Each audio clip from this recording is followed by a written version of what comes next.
Hey, welcome everyone. We're live, Royal Family. This is a surprise stream. I didn't really expect to be doing much of this today, but I wanted to jump into it. There's some work to be done, and we defeated Ornstein and Smog on a stream previously, so we're just going to go ahead and keep doing it. Today's going to be mostly just, I don't know. Today's mostly just going to be things like catching up, farming, getting humanity, working up the things that we need, getting the last few points, kind of shoring ourselves up before we move on to something a bit more challenging, a bit more difficult. So if you're not here to catch up on this one, that's fine. I just figured, hey, let's make it cool for those that are able to show. This whole stream should be uploaded to YouTube later as well. So having a bit of controller trouble. Not controller trouble. The problem was between the chair and keyboard. You know what I mean? All right, so we did go ahead and get, like I mentioned, we got Ornstein and Smog. That was great. And now, since we can travel, let's move around. So let's warp. And what should we start first? Let's get some humanity. We'll warp here to. It's the depths.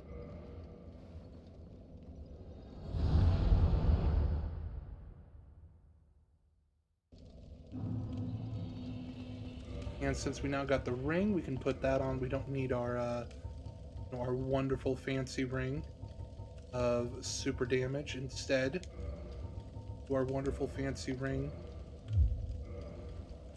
of super fine stuff.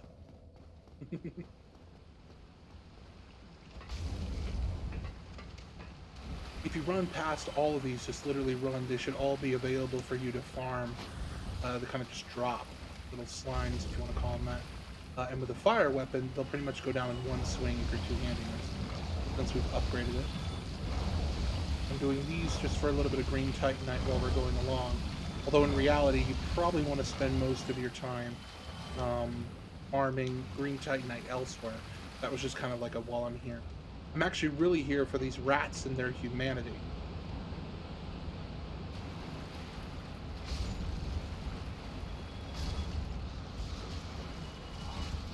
Goodness. I have to be a lot more careful about things like poison and the stacked damage that they will do, because it's much more brutal, of course, at Soul Level 1, so...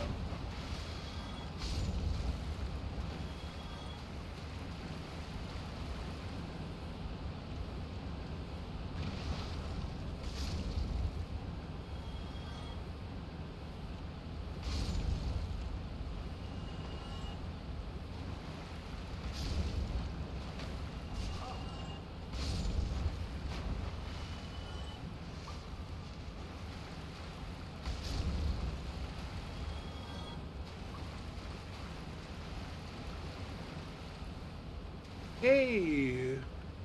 I'm not sure how to pronounce your name. Kavo there, Jared, basically, with an X. I pick up Dark Souls soon. Doesn't matter if I start with 3. What's your opinion on Xbox? I'm assuming by Xbox you just mean Xbox One, Xbox Series X, that sort of stuff. And the answer there is pretty clear.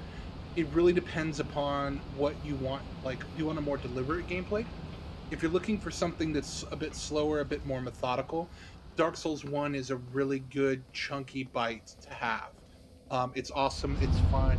It's not the easiest. Some people actually consider it to be one of the hardest. And I might agree, because of how deliberate it is, because of how it is slower. You dodge slower. You also only have four-way directional dodging. You can't dodge up in a corner or what have you in any direction like Elden Ring. But honestly, gameplay is probably tightest in Dark Souls 3.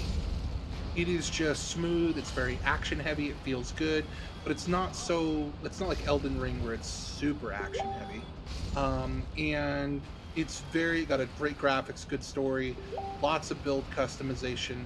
It's honestly fantastic. It's wonderful. So if I were you, it really depends on one of those two. Dark Souls 2 is kind of a, you know, dark sheep of the family, and if you're not really concerned with it, you don't have to play it. You also don't really lose anything per se. I mean, you do technically miss out on story if you go ahead and start with Dark Souls 3, because it picks up elements from Dark Souls 1 and Dark Souls 2.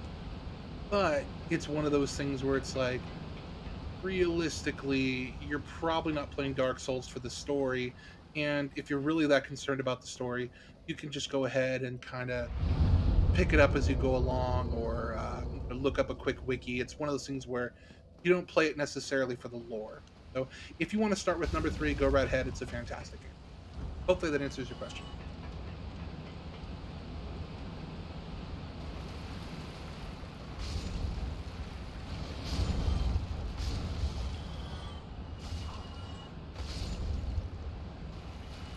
And for 300 item discovery, it is not going very quickly when it comes to these humanity. The rats have the highest humanity drop rate in the entirety of Dark Souls, pretty much. Like, and this is the best spot to do a quick farm of them. Technically, if I continue further on, there's more to kill, but this is where they're the most like dense, and they will drop literal humanity on the ground, as opposed to um, like adding to your humanity total. Technically, they can, but it's pretty rare. Usually, you get that from the humanoids early on. And so sitting here at the bonfire, I'm gonna check something real quick. You guys might have heard some noises. I just need to go check on that, make sure everything's fine. Like the stream's still running.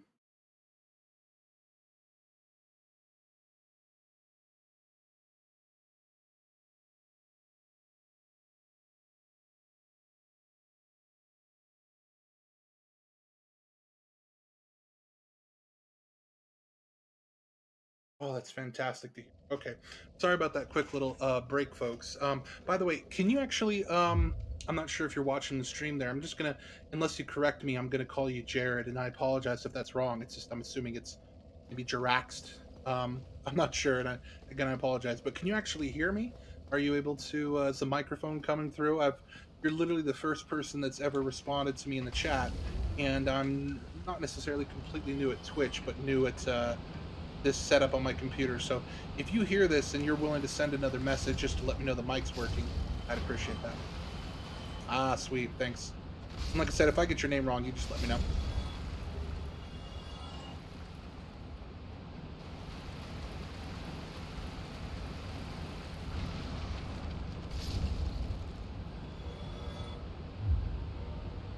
Yeah, let's go ahead and use all three of those humanity. Awesome. So are you new to Dark Souls? I think I'll give you a chat if you don't mind. If you're not up for that, if you just had a quick question, you don't really want to chat too much, that's fine. Just let me know. But I figured, hey, if you're watching me, maybe we can interact. I can say hello. I can give you tips.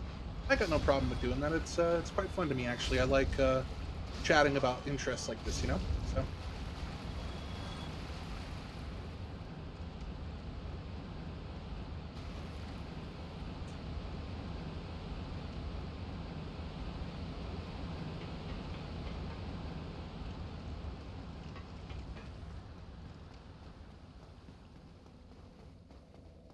what I'm going to do is I'm actually going to warp from here back to Firelink Shrine. Firelink Shrine, or can I do it from? I'm trying to remember. A few different places. Altar, no. Go change. I don't think I've unlocked it yet. I'll have to do it at Firelink Shrine. I want to go get some more homeward bones. They teleport you back to the nearest bonfire, and I want to go ahead and pick those up. Just save a few seconds off of each one of those rat runs.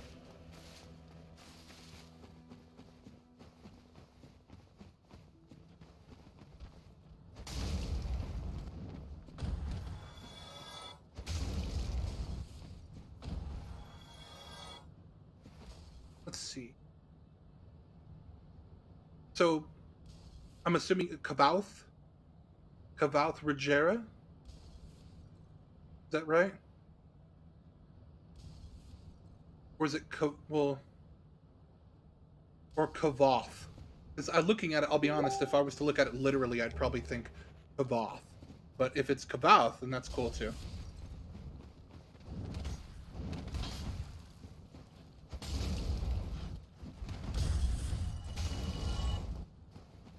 axe. Darn. Hoping for an organic battle axe.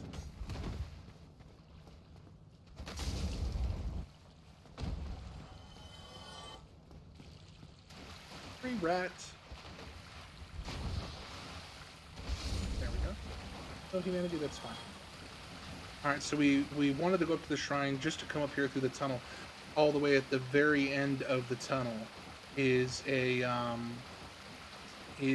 vendor who looks kind of like an undead merchant, really. She's like an undead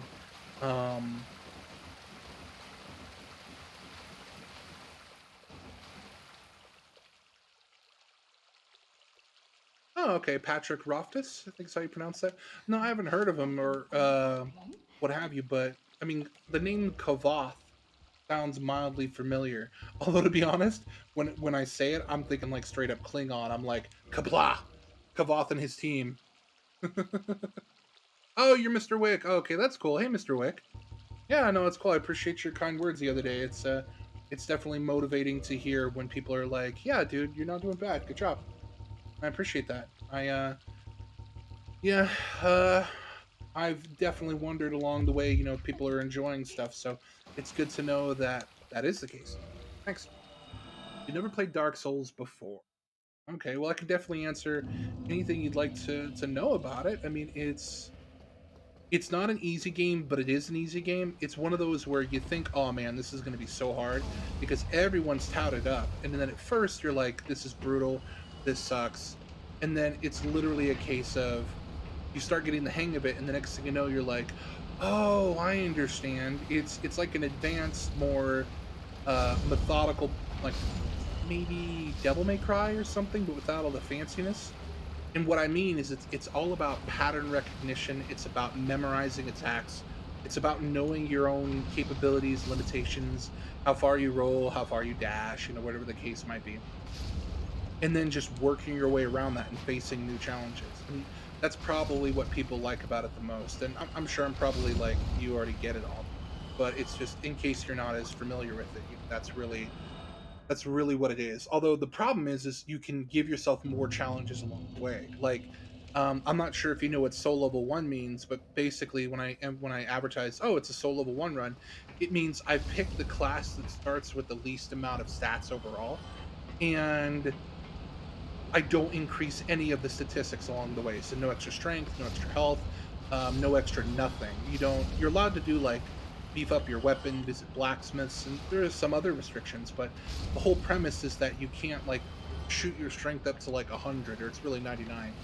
Um, you can get yourself up to that high, and it's like then you could normally with a good weapon you could hit for like literally upwards of like 1,000 damage, and even more if you're two-handing it or whatever the case might be. But if you do it a soul level one, I mean, earlier I was doing a boss, uh and I was doing, it's called Ornstein and Smog. I didn't get a chance to record the stream. It frustrates me, I didn't know how to do it. I'm doing it today, but I didn't record the stream where I defeated them. But I was doing at most, without any like super buffs, I was only doing about, oh goodness, maybe 100 damage a strike, maybe.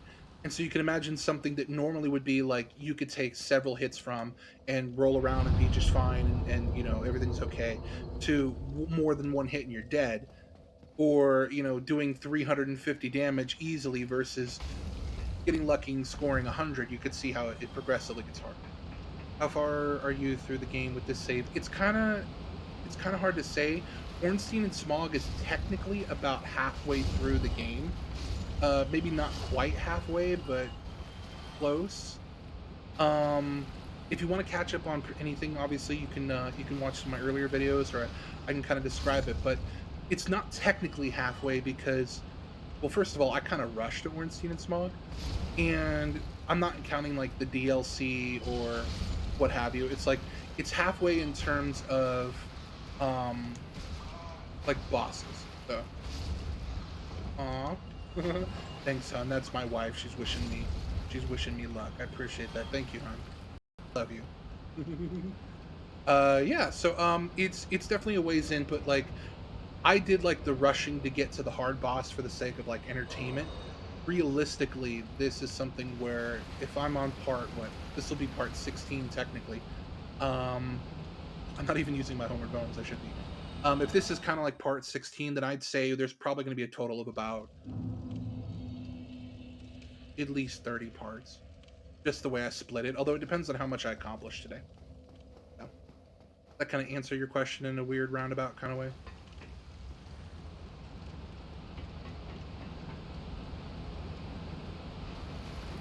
I would say in terms of like the really hard stuff, you joined at the right time, like the perfect time, because other than like Ornstein and Smog, everything from here on out is the hard stuff. I did all the easy stuff before, the things that you might still technically be soul level one for, or at least low level, and so um, yeah, this is like now we get to the juicy bits.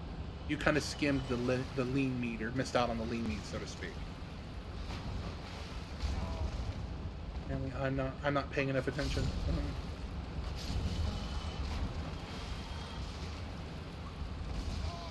The poison. Oh, but of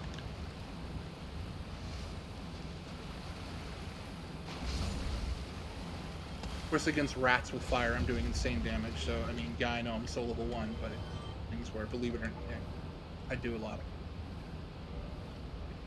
Um, Basically, yeah, it's the original version was on the Xbox 360, and it was well, Xbox 360, PS3. And it was like 30 frames per second, 720p. It looked kind of gnarly. It had a lot of performance issues on the consoles at the time. And basically, what they did is they just remastered it, made it a better version for the PC, so that way it didn't need to have mods just to get it up to snuff. And then the consoles, like the Xbox, if that's what you got, they basically made it so on the consoles it was really good.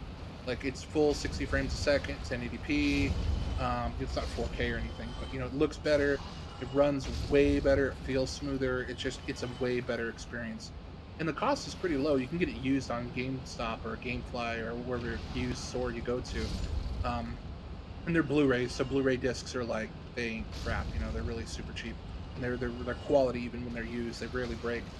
Um, you could probably get it for as cheap as like $10, maybe less if you really get lucky. Or you can get it digitally if it ever goes on sale for probably closer to around 15. So this is probably technically the boring part, if you will, and I apologize for that, but it's like it won't just be farming of these guys. I'm gonna get to like 10, maybe 12 humanity, and then I'm gonna start moving on to the next areas. Because the way it works is how much humanity you have, which is in the upper left hand corner. It says I have 9.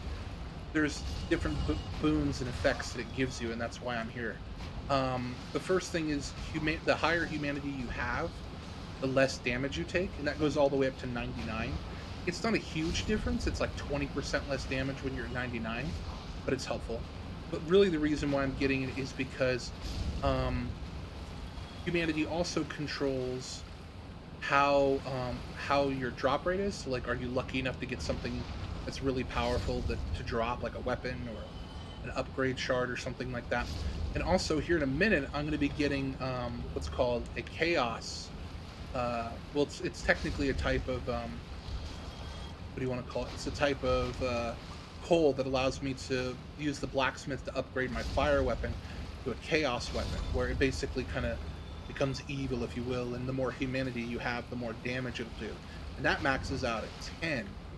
So basically, I'm looking to get that up there. Also, the more if you take your humanity and you sacrifice it to become human, because right now, if you look at me, I'm actually kind of undead, if you will, or undead looking. They don't call them undead, but I'll go human, and then once you're human, you can kindle bonfires to make them stronger. And kindling basically means instead of getting 5 Estus flasks, which is like your health potion, instead of having 5 of them, you can get your bonfire upgraded to give you 10 or 15, and then a maximum of 20. So basically, you use 3 humanity to make it so from there on out, for the whole rest of that round, that playthrough of Dark Souls, that bonfire will then give you that much Estus flasks, that much health potions, if you will, every time you sit there. So you want to make certain bonfires, like for example, the main one in Firelink or some of the others, you want to make them maxed out so that way you always have the maximum amount of health potions. Because sometimes, especially soul level 1, 5 is not enough. 5 is really not enough. You need more. So, I'm kind of answering questions you don't even ask, but just in case you're curious. And some of this stuff carries over to Dark Souls 3. Some of it's completely different. But I've put like maybe 1,000 hours into Dark Souls 3, give or take, at least 600. So if you have questions about that one as well, like if you're more curious about Dark Souls 3, just let me know.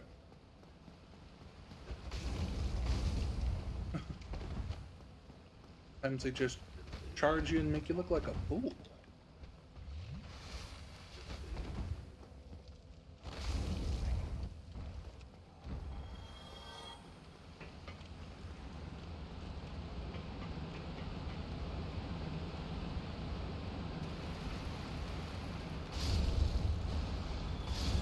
By the way, if you're curious about it, because I know you visited my channel several times at this point, um, here in a little while, the upload for the last of Jedi Outcast will be out for Star Wars month, and later today, maybe tonight, I'll be recording um, the next set of Force Unleashed as well.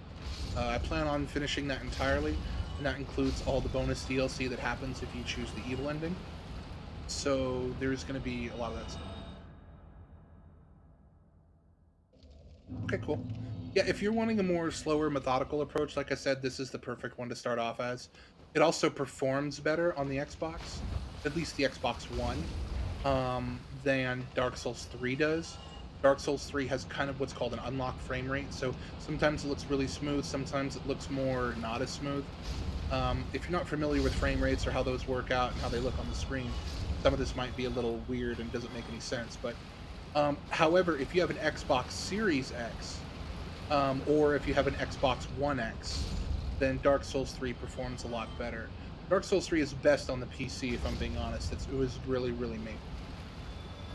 It also, unfortunately, though, does have a few things that are just technically better, period. Like, it's a better game graphically, and the character customization screen is a lot better. I decided to go further than just 11. I'm figuring maybe 20. That way I've got my 10 plus the some to beef up the things along the way, but it shouldn't take too much longer.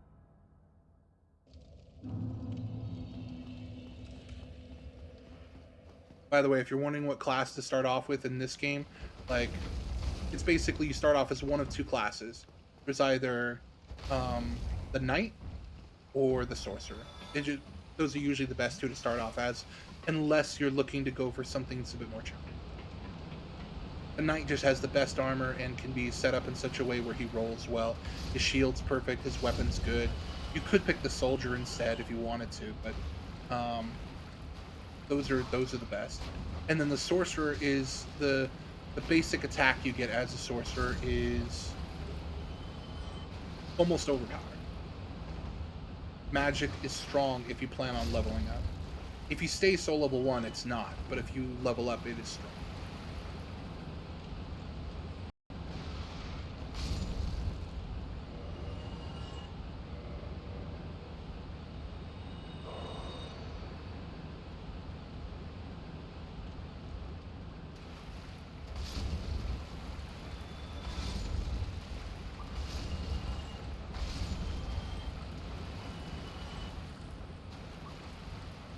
It's taking a little bit. We're getting there.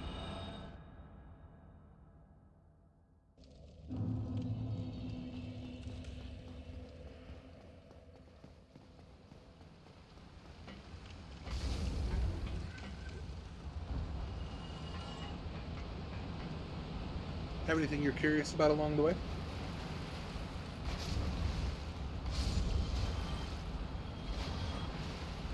Oh, Davis.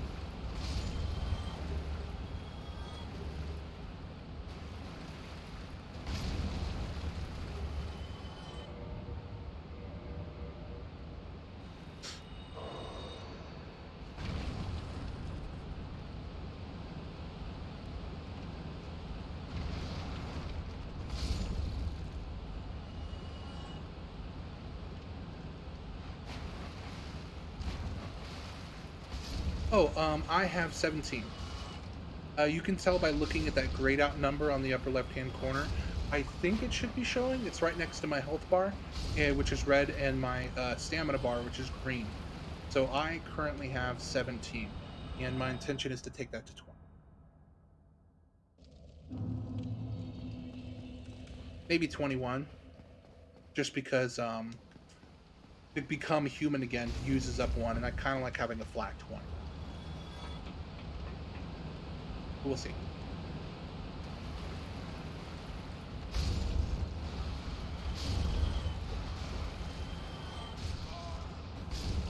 I'm not being too skilled about it right now or worrying too much just because it gave me my 20, didn't it? Yep. It's rats. I'm strong enough to handle rats, and it's like whatever. I'm just farming, if you're familiar with that term.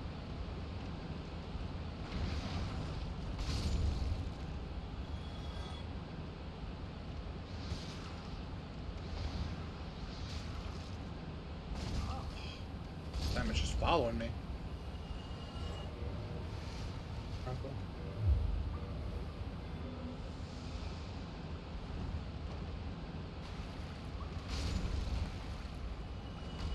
Don't worry, here in a second this is going to be up to like real boss level stuff. We're actually going to need to fight some guys that are going to be pretty rough, so uh, it's going to be fun here in a second when it comes to that.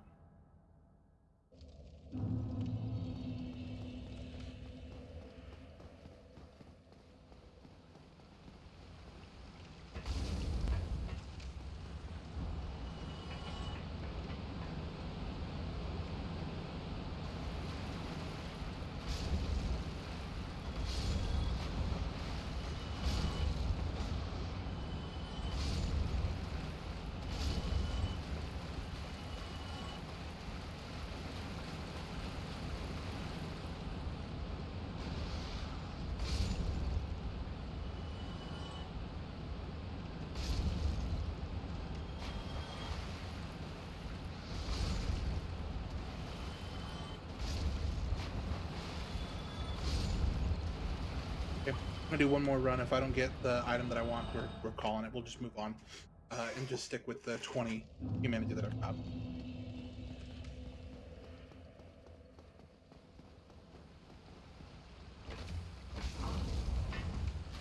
I really don't like the club when it comes to the range, but it technically is the most damaging weapon that a soul level 1 can use, because some weapons, it doesn't matter how strong they are, if you don't have the stats, you can't wield them.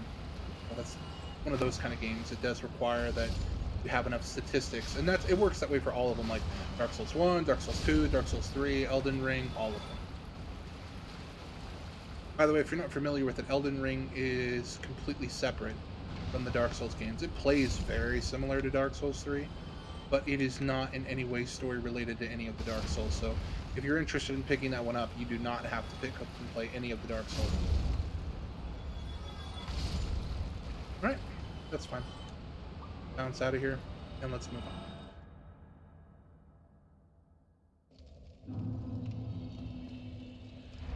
Warp to Firelink. Leave already beefed up that shrine, the maximum, so I just need to rest at it to get my. Yep. Can't use any of those guys, unfortunately. I don't have the other one here.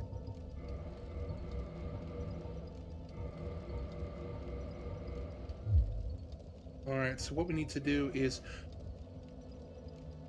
Elden Ring is like literally taking Dark Souls, the gameplay, the way it introduces its story, which is more of in a roundabout kind of way, where it doesn't hold your hand through it, and then throws it into a game that's more like not an MMO, but just a role playing game with a large open world map.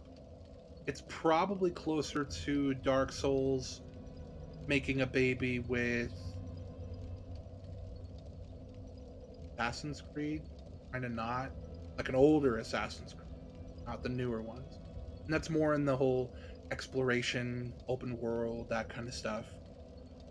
A lot of items to be found, but it is not an MMORPG. It's not in any way like WoW or Final Fantasy 14 or that, or not even stuff like Lost Ark. You know, there is an online component to it, but it is not anything like what you might think. So yeah, I wouldn't looking for an MMO, it's not an MMO.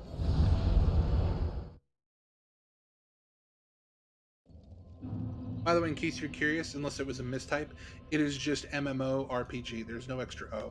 Because it stands for Massive Multiplayer Online Role Playing Game. MMORPG.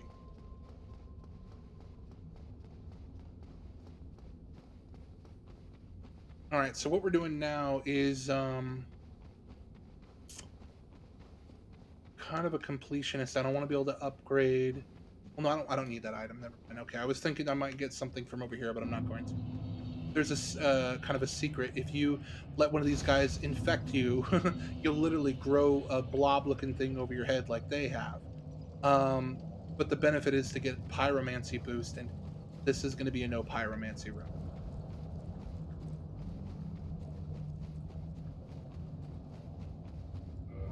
I don't need gold anymore. Let's switch to probably Havel.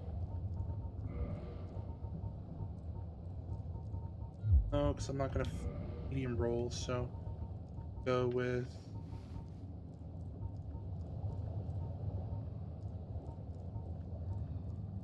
the tiny.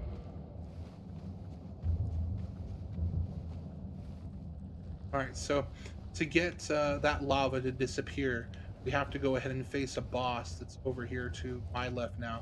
It was originally to the right, so get down there, come down the hill. They're following me, but whatever, you know. Then come around to the side.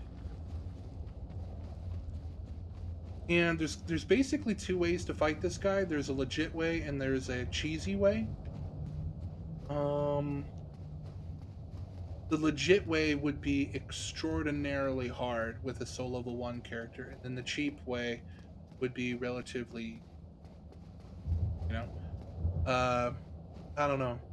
You want to know a trick that makes it so it's easier to kill him if you decide to do this yourself? Or do you want to see the old fashioned way of literally doing it?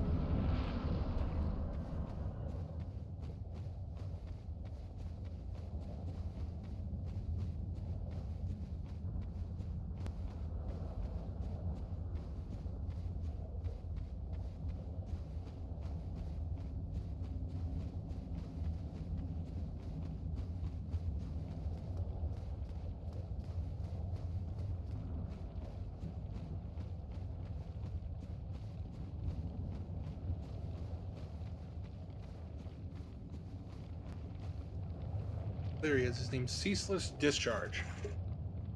And yeah, that is a really suggestive name.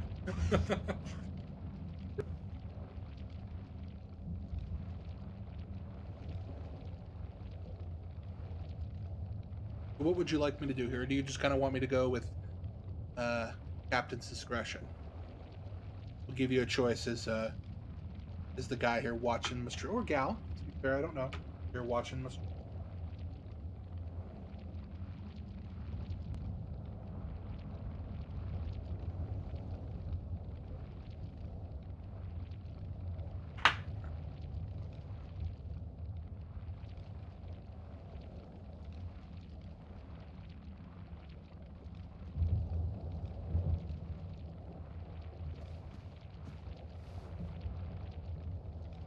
Okay. I haven't heard from you. That's cool. I don't like this boss. I don't like to fight him legit. For me, well, not legit as in cheating. This other way isn't cheating. What it is it's kind of tricking his character into doing something the game's designed. It's kind of like a secret way of killing him. So it's not like I'm cheating or anything. It's just not everyone knows about it, and it's a lot easier if you can run away in time. So the way it works is we're gonna come up here. If you just walk up to him and don't do anything, he's not gonna attack you. Like he's just like whatever, dude. He doesn't he doesn't care. If you start to attack him from then on out, even if you die and come back, he'll be hostile. But if you don't attack him, he'll leave you alone. The trick to get him hostile and to trigger this is to come on over here to the right, and you'll notice that there's what looks like loot on the ground, and well on the altar here, and it's basically his dead sister's body. It's kind of creepy. But if you loot this, you'll get some armor, you'll make him hostile, and then what you need to do is run all the way back careful not to get struck along the way, but you need to run all the way back to the beginning, and he will follow you. Usually you need to get him just upset enough to follow.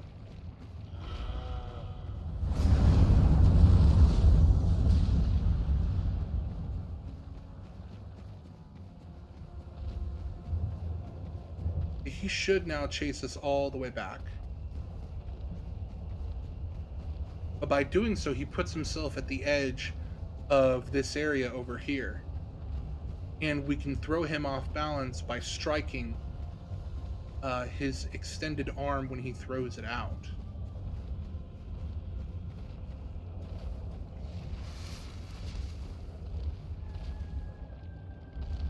We wait for him to strike.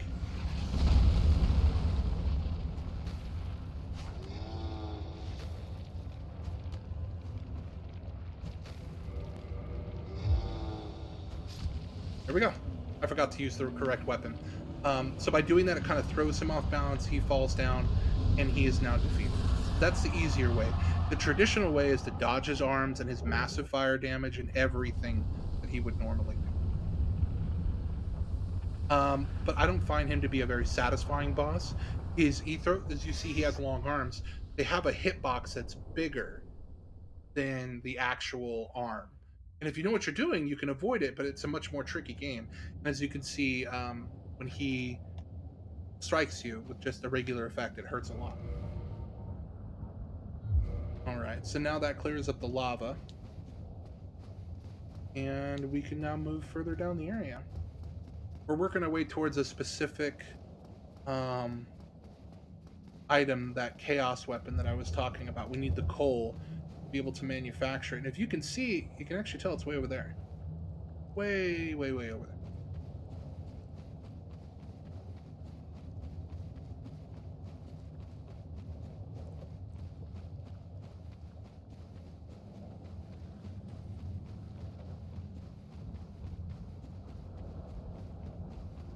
Almost everything down here is resilient to fire. That's why I took off my fire weapon. Even though it looks like you won't take any damage from, you won't take any actual damage from this area that doesn't have lava on it. It looks really hot, and it technically is, but it won't hurt. That guy will hurt you.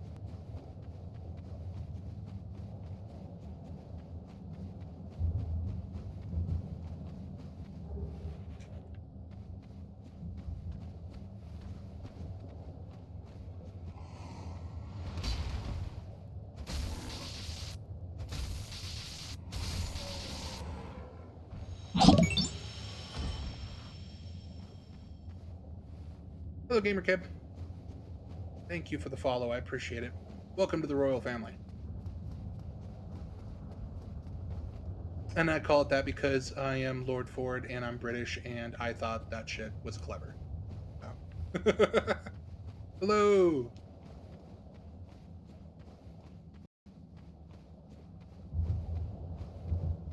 So hopefully I got a chance to change things over when it came to the what do you want to call it, the naming of the stream. I do apologize. I don't want to be one of those people that technically is advertising something incorrect.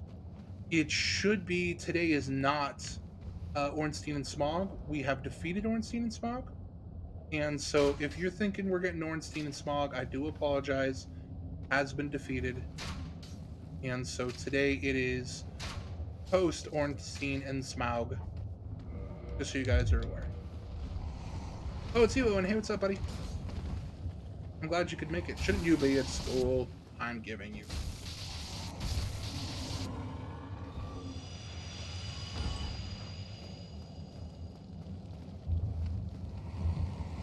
Oh.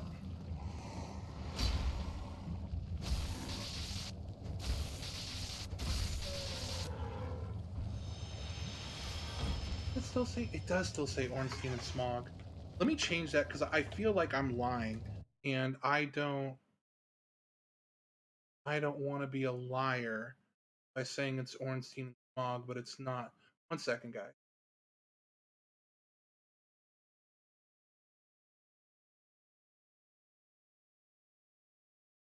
Okay, so that's been removed. I don't want anyone to think. Um, yeah, I don't want anyone to think that I'm lying, so that's why I switched back. No longer unseen smog. Oh, about to go swimming. Oh, that's cool, dude. I'm happy for you.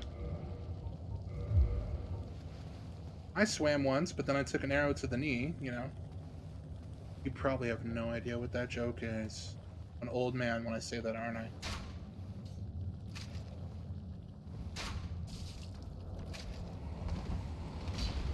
Got ourselves medium rolling. Me rolling. They hate it. So this, oh wow, okay. Wrong weapon. So this guy is literally, they're the Capra Demon all over again. If you guys saw that earlier, they're literally the Capra Demon. It's just, you know, yeah. See you later, Owen. Enjoy yourself. Have fun. Thanks for stopping by and supporting the channel. Have fun.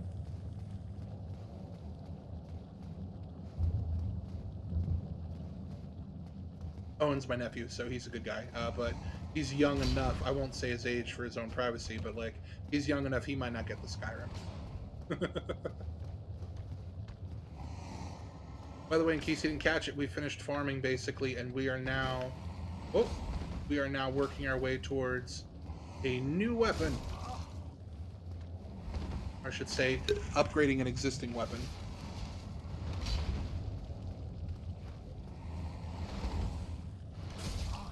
Might help if I was paying attention.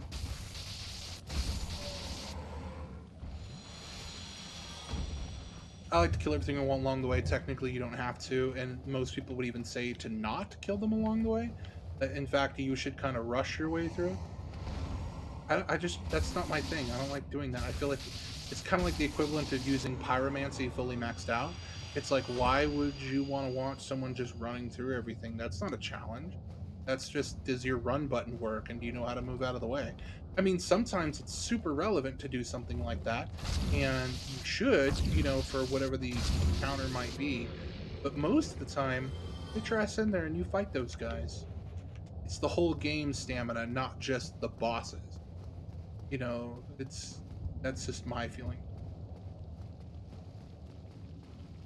We kill this guy, and we unlock, and he requires some effort, but because you got to be careful. He takes a fair amount of hits, and he likes to hurt you. Oh, and if that acid hits you, it does a crap ton of damage to your weapon. Like, it literally degrades the quality of it massively. So, don't have to let it happen if you can help it.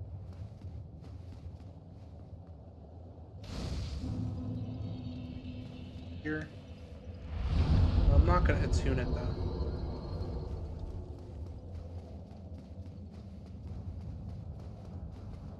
And I didn't see that you disappeared for a moment, but I saw that it said you're back. So if you missed something like what the heck am I doing, just let me know and I can.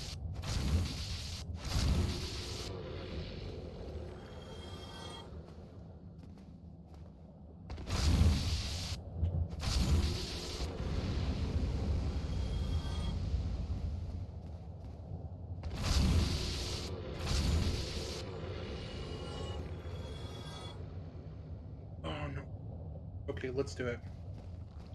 Do it. Come on.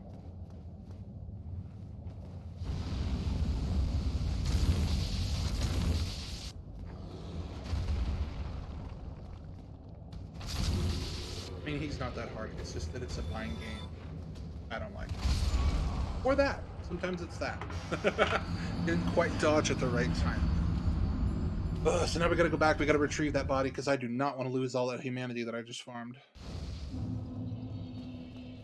Because as you can see, I'm down to 0 again. Any humanity you put on yourself like that you activate as a number, as opposed to leaving it in your inventory to be activated, any of the activation you do will be droppable on your body. Just like all your soul.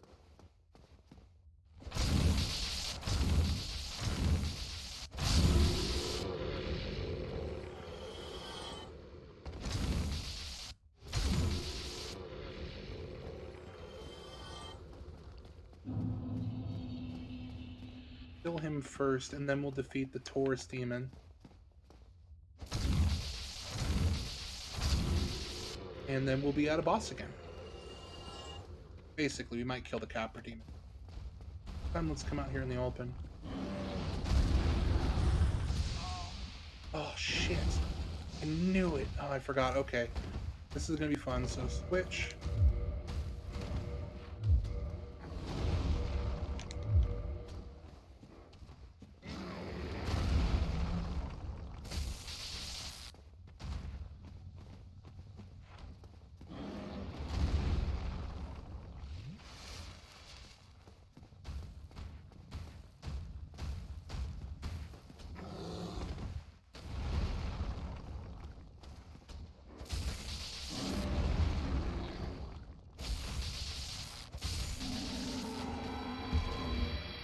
Right. Yeah.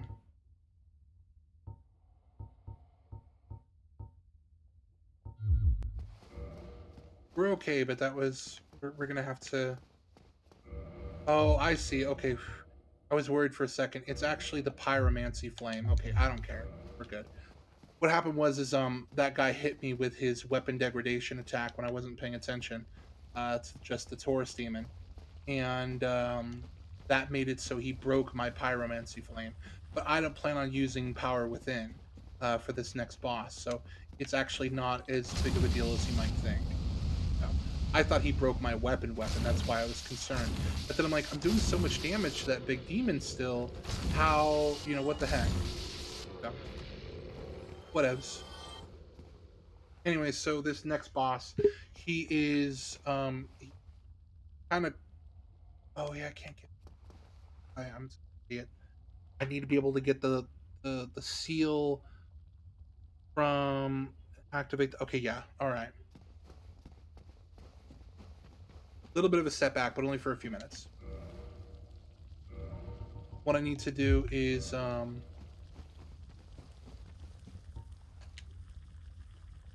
we're gonna go ahead and head back to... Well, not that bonfire because it'll just take us back up here. We're gonna warp from here to I basically forgot a story beat. Oh, you're heading off for a second. While you're away, I'll do this.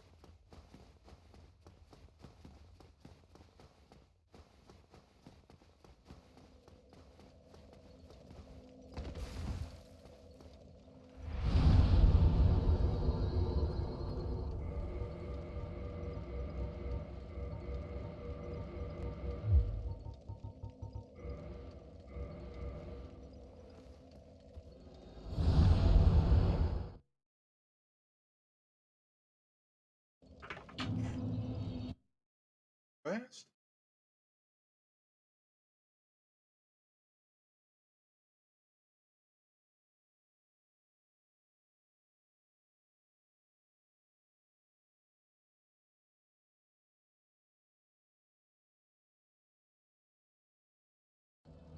Managing a few real life things as I manage this. All right, so we'll come over here, talk to France.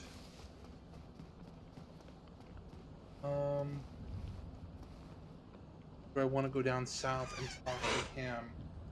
I don't want to do this. Evil or good run through? Evil or good? Depending on your point of view, it's either or.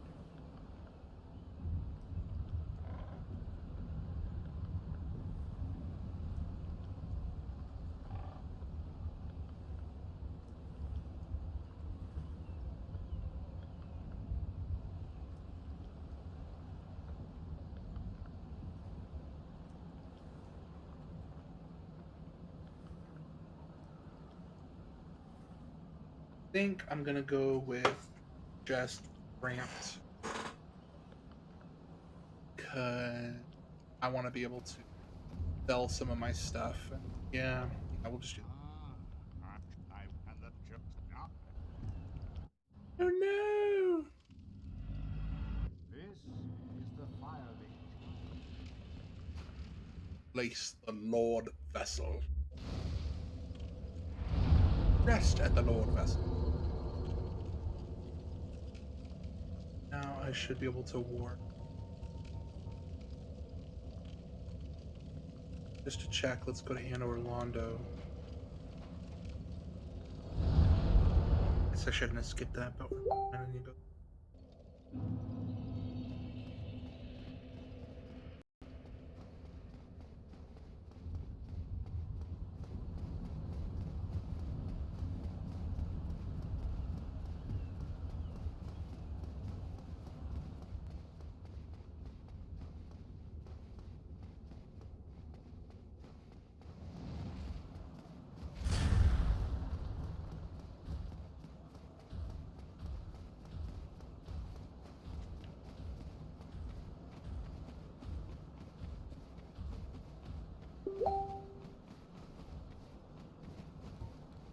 doing that section yet because that's I'm not ready for that yet. But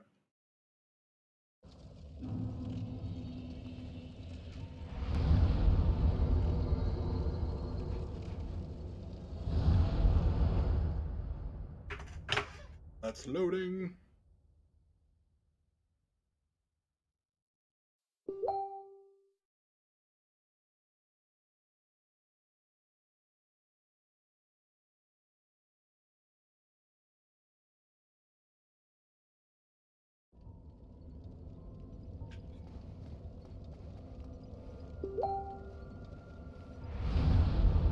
I probably will reverse hollow for this one. Boost it up.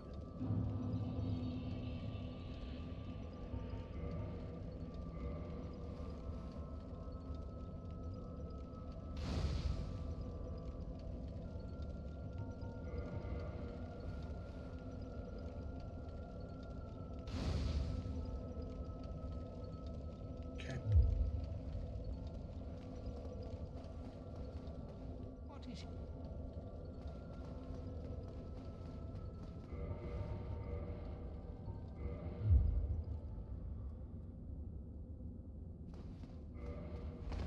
Stone way. Good fire resistance. Okay.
Oh yeah. Okay.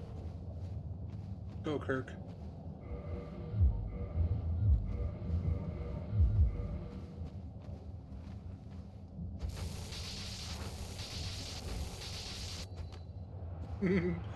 That was easy.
Still working towards that chaos weapon. What happened is I don't know if you saw, but the gate was blocked, and it's because if you don't activate like a story beat beforehand, a lot of things are blocked off to you. You kind of have to go and talk to this guy and convince him to take you to a place where he'll unlock like this and several other high level spots without being too descriptive about it in case you played again on your own. Um, and that's all that really happened. I just did that. so that way I can finally continue through to that boss.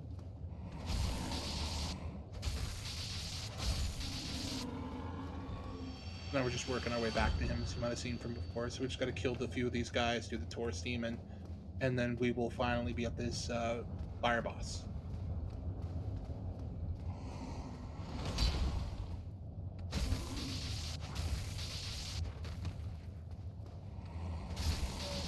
Come on, horse. Down.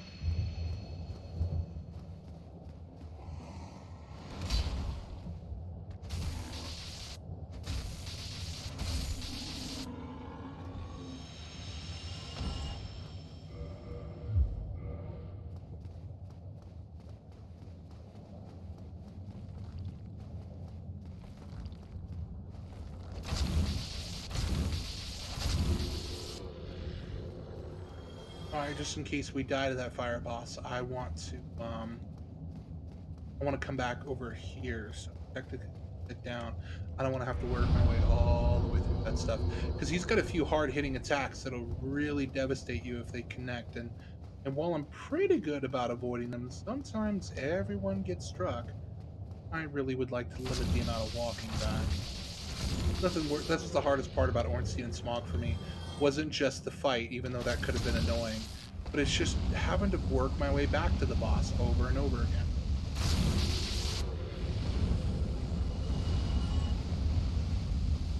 You know, it's not like try again, checkpoint, and then you literally just try right at the boss.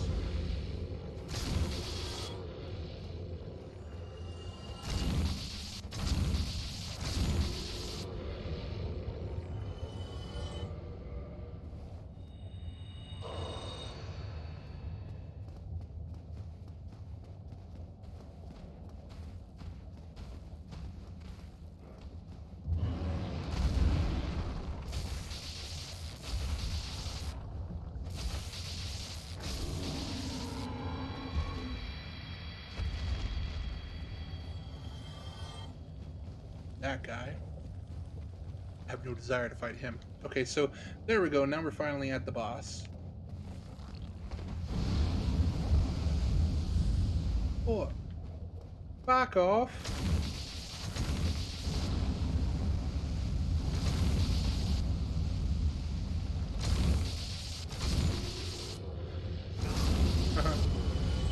Boys. That's fine. I do want to go into him at full stamina. So this is boss. I did repair my I wonder if I should use it. I did repair my pyromancy. So if I wanted to, I could go ahead and use power within, but let's try going without it. Power within slowly deals damage to you, but it increases your attack pretty significantly. Yeah, I figured that might be coming. Crap, crap, I can't see you.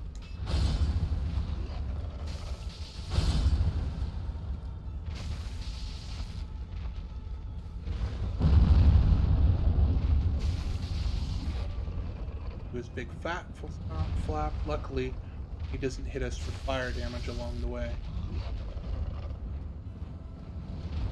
I want to kill him because of what we'll get access to. I think it's from his dead body. I could be wrong, but I believe. Dang, he got me. From his dead body, drops a special ring that I need that allow me to go through lava better, and then I can go grab that upgrade that I was talking about. Because right now, if I were to go get it, I wouldn't have enough health to survive the encounter. It would just kill me. We gotta literally walk across lava.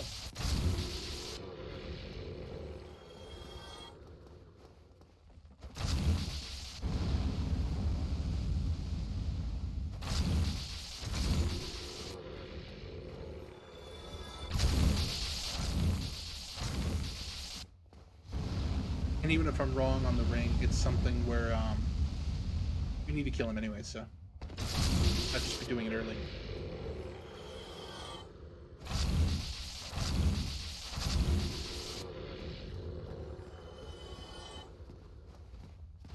home, Cletus.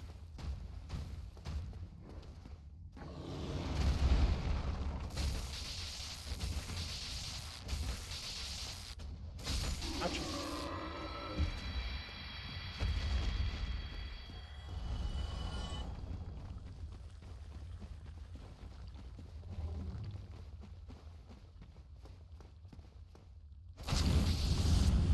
I guess I don't really need to fight him. I can just go through.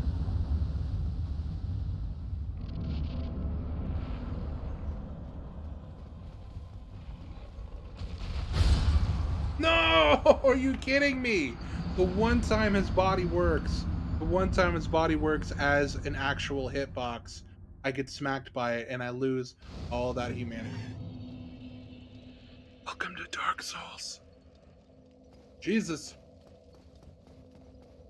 I don't know if you're aware of the rules or the way it works, but that's it. That body is now lost. All the humanity I had on it is now lost. Yay! And all the souls, but that's not as big of a deal for a soul level 1 challenge. Because you're not leveling up, it's just currency.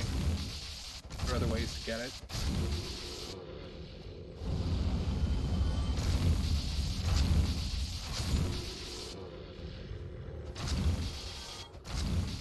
Yeah, it happens, but that's something that, like, if you want to play the game, you're gonna have to get accustomed to, especially early on. Whoops, paying enough attention, I guess.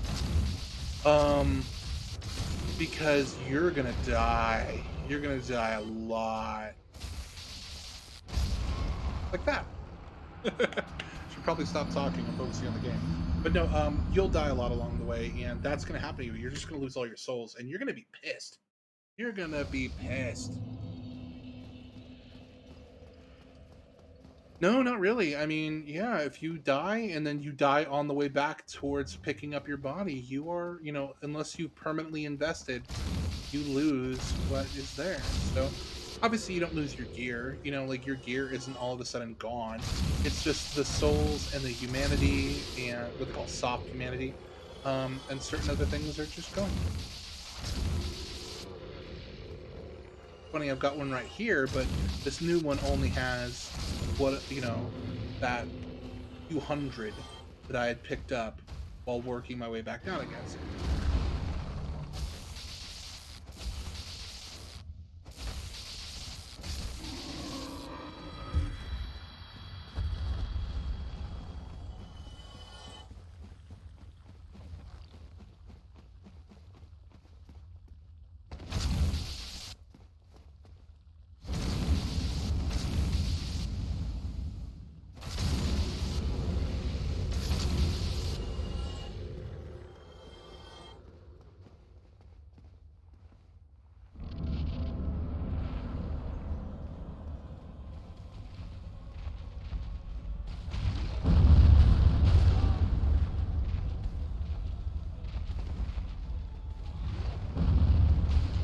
Evading that thing is actually kind of difficult, to be honest.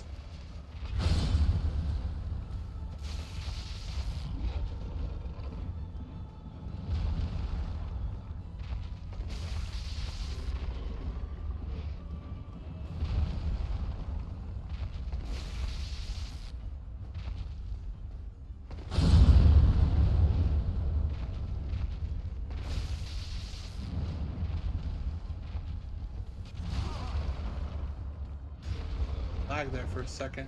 I rarely ever blame things on lag, but if it was kind of a stutter, hopefully you guys, if you're watching astutely, you could see it too, but like, definitely a stutter there for a second. Sometimes it happens, I just think it was bad luck. It's not like the game is cheating on you.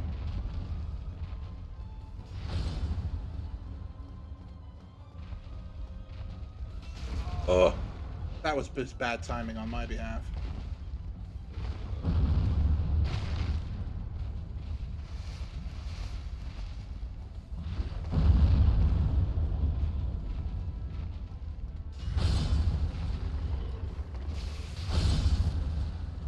Got lucky with that.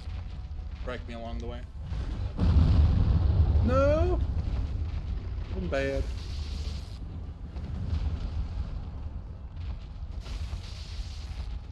But he won't take me down.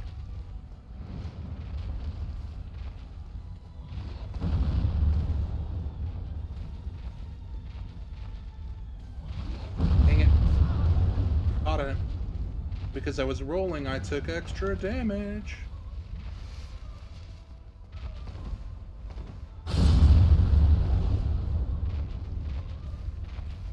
Smack that gigantic fat buttocks. Make his buttocks pay.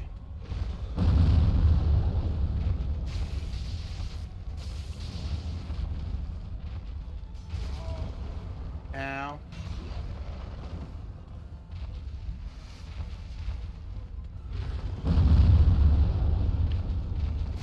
Oh yes, large hit to the buttocks. Ivan, very big fan of butt. Dang it. I recognized as it was happening. Oh, I'm still out! I thought I was still alive. Or dead, rather. I didn't know I was still alive. I had a chance at the end. That's what I get for premature assumption. That's okay. It's still fun.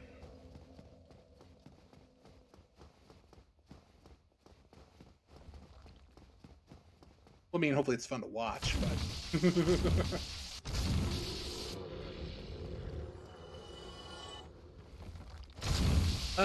yes and no.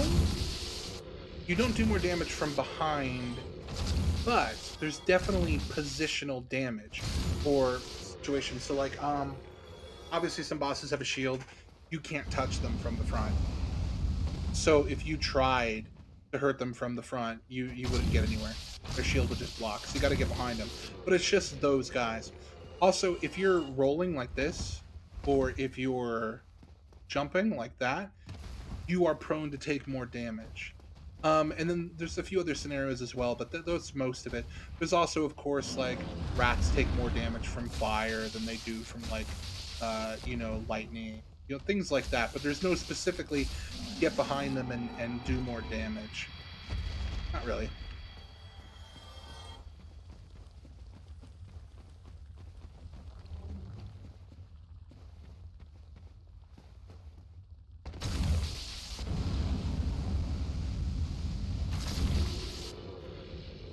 There is things though like parry.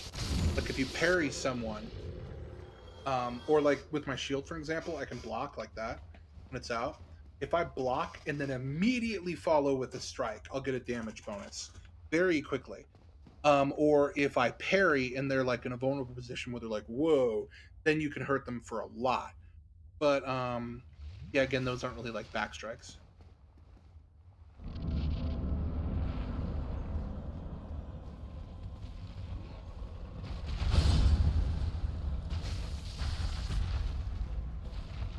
Come here, Mr. Fire Sage, you'll be my friend. And be my boyfriend. When in doubt, dodge at the very last second when it comes to this guy. His attacks are very like, if you dodge early, it'll consider hitting, even if it looks like it shouldn't. Like his attacks will follow you. You need to wait until like the very last moment if you can help it, to guarantee that you don't, get ruined. Or less likely to be ruined.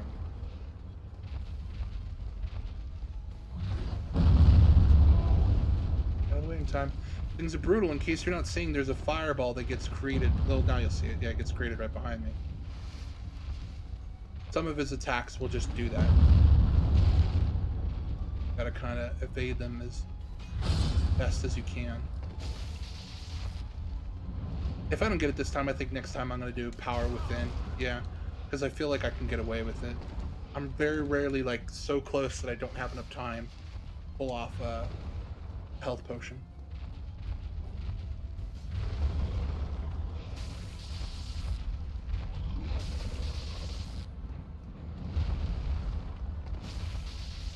And unlike Smaug, his freaking hammer doesn't, or stick, doesn't prevent him from getting hurt, which makes me happy. Frickin' Smog. You hit his hammer, it does nothing. Or if any of your attack connects with the hammer, even if the majority of it connects with his body's hitbox, doesn't matter. Hammer wins all. Oh, that would have been too much for power. Oh, yeah. Blah. It is harder when your stats are minimum yet. Like I said, from here on out, all the bosses are not easy. I'd beef up that bonfire like I talked about before, but I's got no humanity. I'd have to go farm some rats or something like that again. What if I can just run past all this stuff? I'm gonna give it a try since I really don't have anything to lose. It's probably less boring than watching me kill them over and over again, just trying to get to the boss. Because most of these bosses can't follow you past the boss's white boss gate. So, um, at most, they can get it to like the edge of it. And you've seen me kill these dudes thousands of times. Or not thousands, but I'll just move past it. Let's just do the boss. Ouch. Sometimes I don't predict his attacks properly. I am not perfect.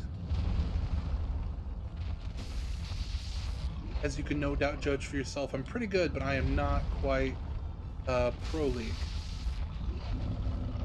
Not in these types of games. I used to be incredibly good at fighting games. Like, to the point where I would participate in backyard tournaments for Soul Calibur 2. Soul Calibur 2. I love that game. I think they butchered it with the HD version.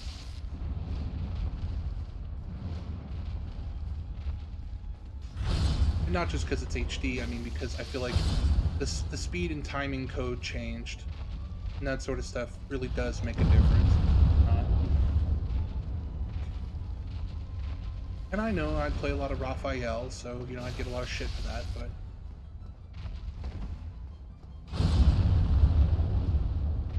Mitsurugi was more my guy. Or Nightmare. Souls, come unto me! So awesome.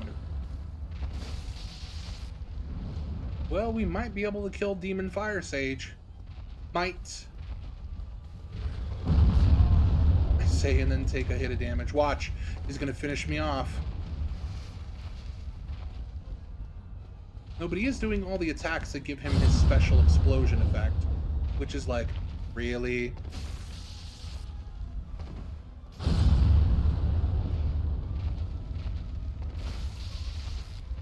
Yes!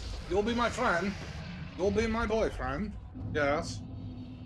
Sweet. Alright, so it gives me the ring, right? No! Damn it. I honestly, my brain is must clearly me remember. Well, I needed to kill him anyways. He gave me the darn catalyst. Where is the ring from? Where does the lava ring come from? Not from him. I could have swore because of fire base. Well, anyways, he's dead. That's good. Moves us along towards the end, which we do need to go. Dang it, who gives the lava ring? If not for him...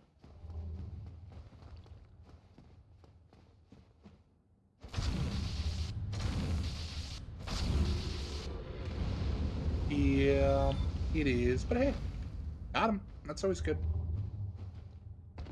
Nothing is really guaranteed from here on out. Like, there are a lot of challenges that anybody can beat no matter what. But then there's some challenges where it's like, you know, technically anybody could beat it, but unless you're like on your A game and you really know games, you have no guarantee that you'll win. And that's kind of the thing behind the Dark Souls 1 or Soul Level 1 challenge. Technically the ENB challenge is even harder. But I didn't know about that existence until I already started this one. The ENB challenge is just based after a guy named Epic Name Bro. And what it boils down to is you can't even change your armor from what the starting class was that you chose. So you can't pick anything with the same armor, the same weapon, the same thing you had. That you can upgrade it to be stronger, but like, that's it. You're stuck with what you began with. So, and you're stuck to Soul Level 1. So, no pyromancy unless you were a pyro. You know, none of that kind of stuff.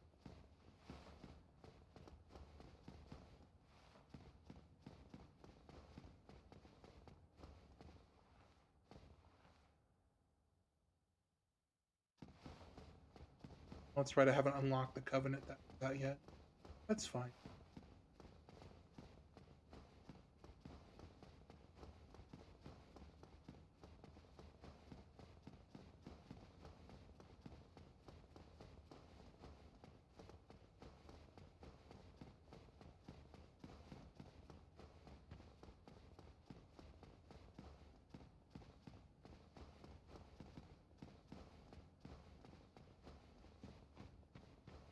Hey, thanks, man. I really appreciate it. And I didn't know you were in the UK. I'm sorry to keep you up so late, but I really appreciate you stopping by. And thanks for the good wishes, man. I hope you get some good sleep, and we'll catch you later. Take care.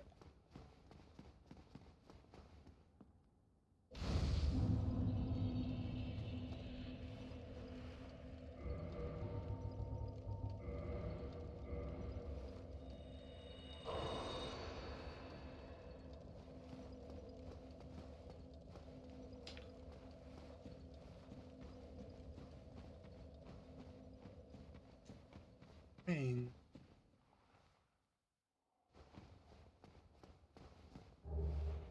There are still possibilities.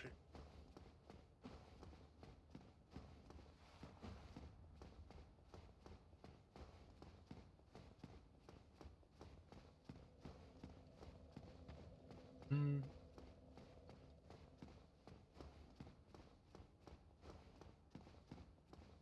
Take some damage, but that's really the way to get down now.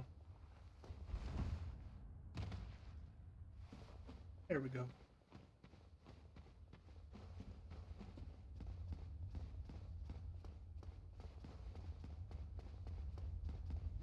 Still held off.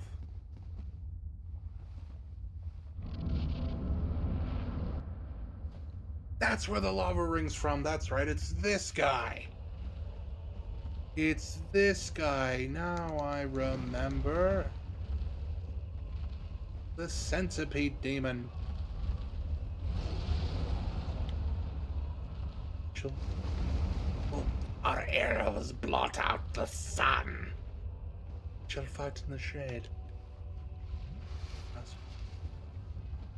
All right, centipede demon, get your butt over here. Let's do this.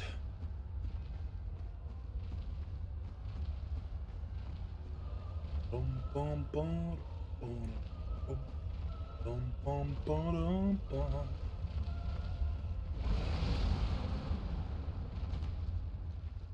Oh, water, falling. Of course it misses. Of course it misses.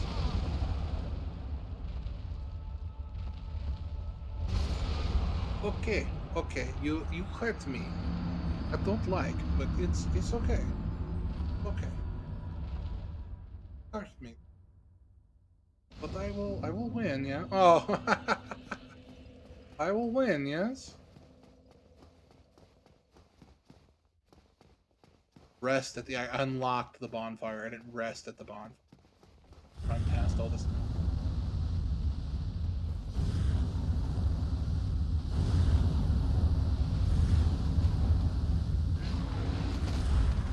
Oh no.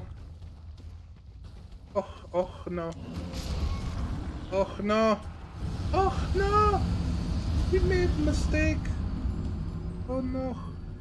That's okay.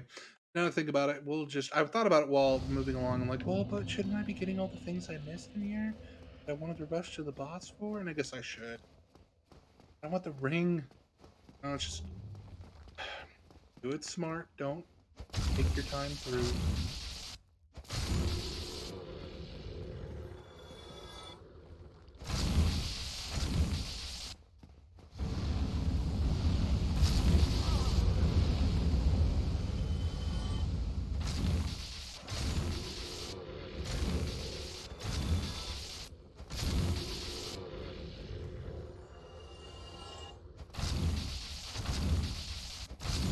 Okay, so Forest Demon.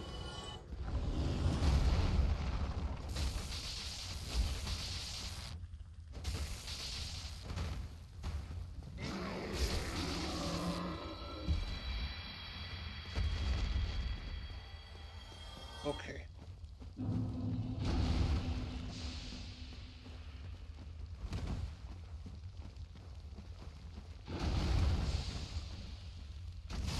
Oh,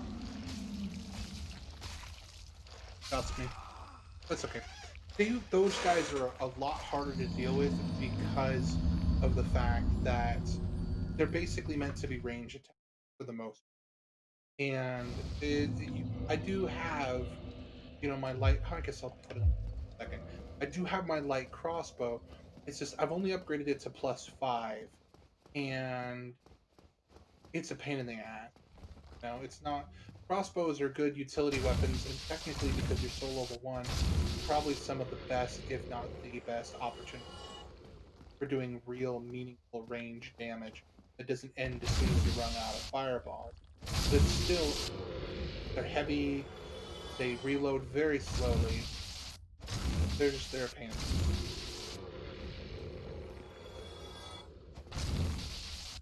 Those are a lot better. I've done bow-only runs. Those are fun. I love bow-only run. Makes the game way more action-heavy. That'll probably be my next Dark Souls 1 video, will be a bow-only run. And it won't be like I only hit them with my bow like it's a melee attack. That's boring. No, it'll end up being bow-only like straight up, we'll use the bow with arrows from the start. And except for maybe the Asylum Demon, I won't allow like any concept. Upgraded enough. Except for maybe the original Asylum Demon, I won't allow anything to be killed other than with the bow. With the Asylum Demon, it's just because the way it's set up, it's you don't really have all the resources to defeat. I could do a crossbow only run. That's been done before. That's fun, but it's hard to a certain extent. Like you have to be really understanding and particular of your timing, even more than like solo level 1 type. It's just really very difficult. Dodging around a lot, so you got to keep your armor designed in such a way where you're always light rolling, always.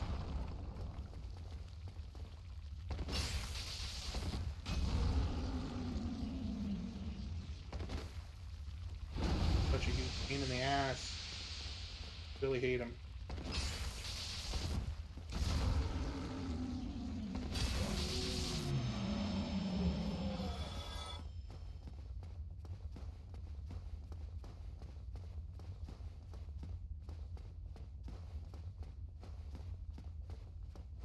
Any moment now.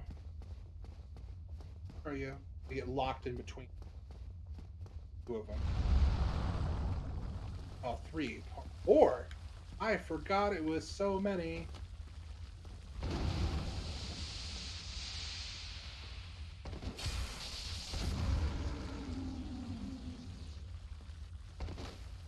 Fetch.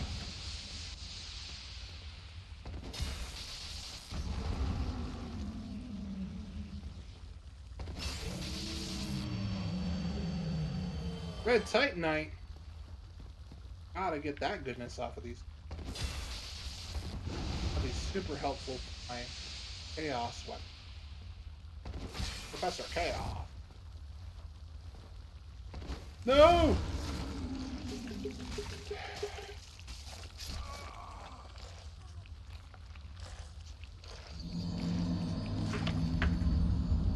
Quick.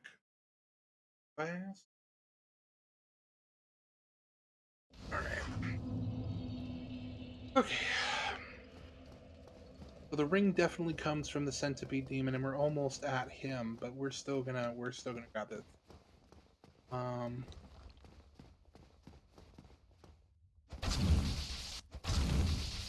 Maddie, don't give up so quickly.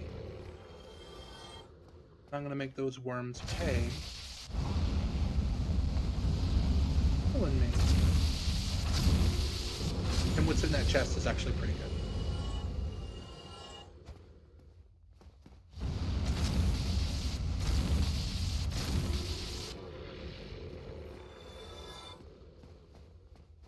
I think it's funny how so far these red creatures have been more of a threat to me for the most part than the actual like Taurus demon up here. The Taurus demon, I'm just like, he's gonna do his ground slam at first. Prepare your dodge timing, that sort of thing. And then 4 properly sequenced attacks and it's over.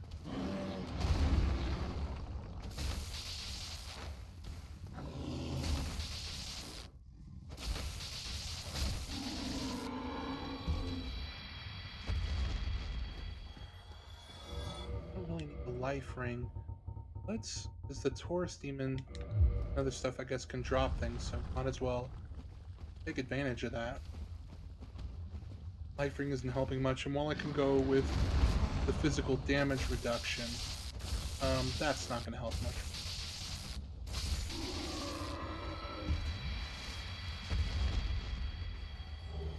Demon's Great Axe, and since I decided to go with the good side, I have the ability to sell to the worm dudes.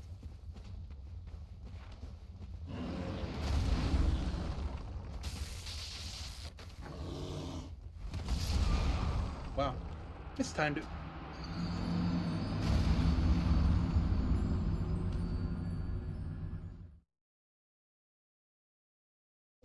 No, no, let's just, yeah. I can always come back later and do those things. Get them with my stronger weapon and my better setup. So let's work our way towards progress, not just stubbornness. Let's run past these guys. We don't have a boss to worry about this time. We know which direction we're going.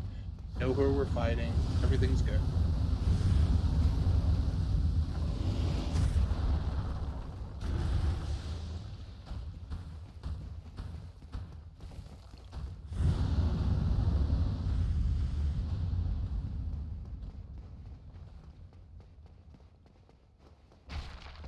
Technically, we could take the shortcut through if we had unlocked it.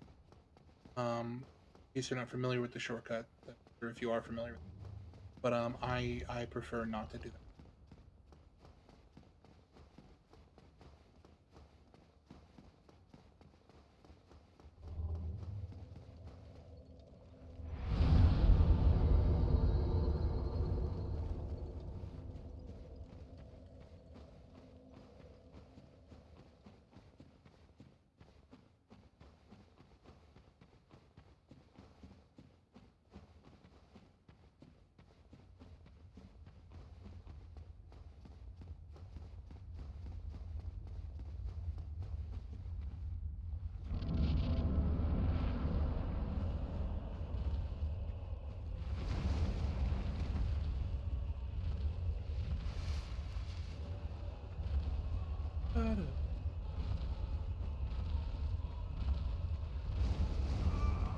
Yeah.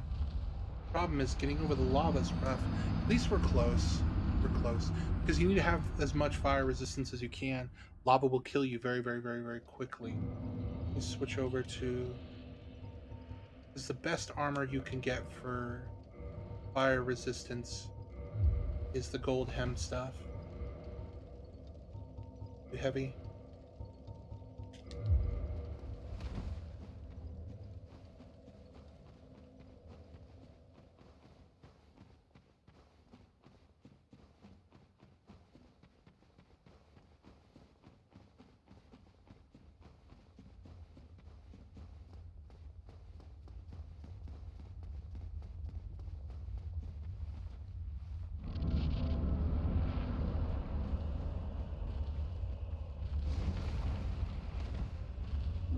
A little bit of damage reduction, but not as much as we'd like, of course.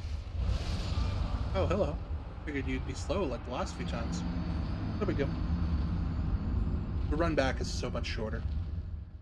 But once we get him dead, I do definitively remember now because to work our way into the next section, there is a huge area with lava. And the only way to get through it is to be able to resist the damage. You have to walk through it. And that ring is given by his corpse. So we just kill him, and then we have the ring we need. Go and grab the ember that we need, plus to continue on down here and finish the game, among other things.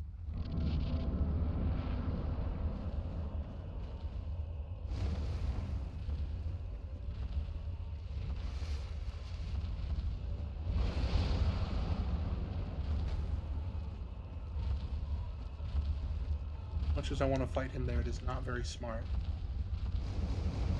Damn it. Let's get past them. How did I avoid it last time? It wasn't just through rolls.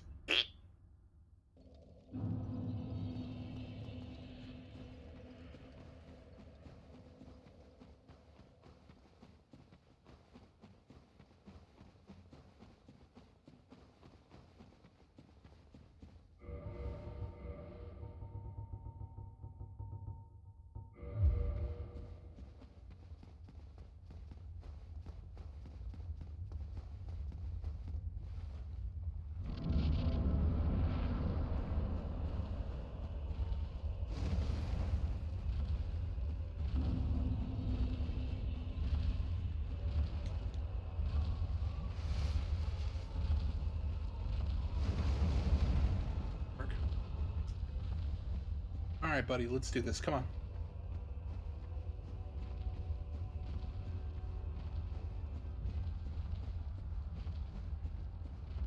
Break you into evil lobsters.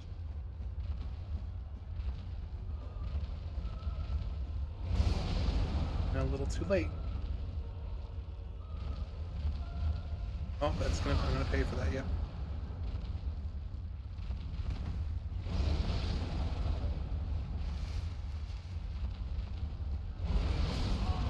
What?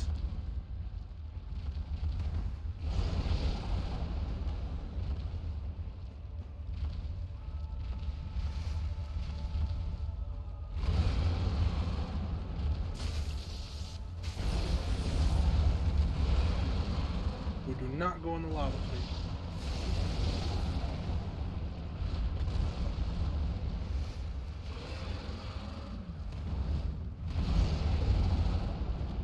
Got lucky by not getting struck by that.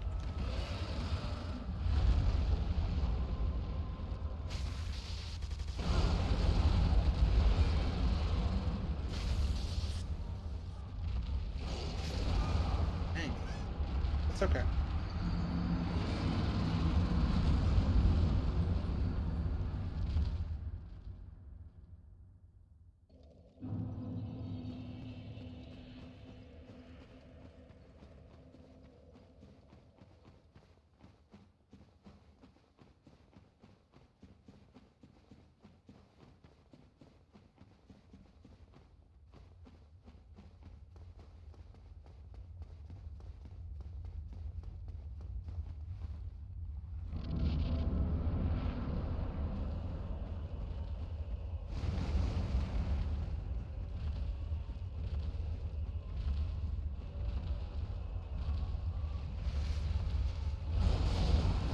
No, no, no, no, no, no, not in the lava.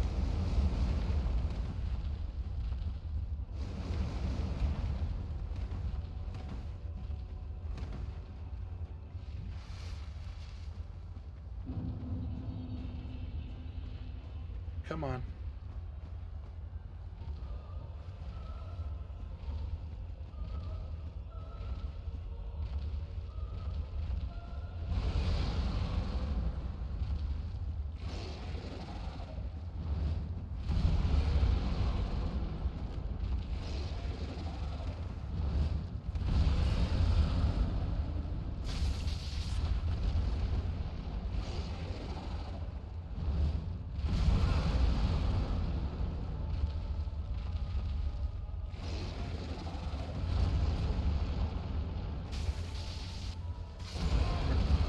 Not in time. That's okay. Maybe we'll try power with him because I feel like once you get past the lava, it's a matter of you got to put him down quick. There's not much space to work with. He gets aggressive. We'll give it a shot and see how. I mean, I try to kind of avoid um, buffs and stuff, but at the same time, I don't want to spend too much time on any one particular boss.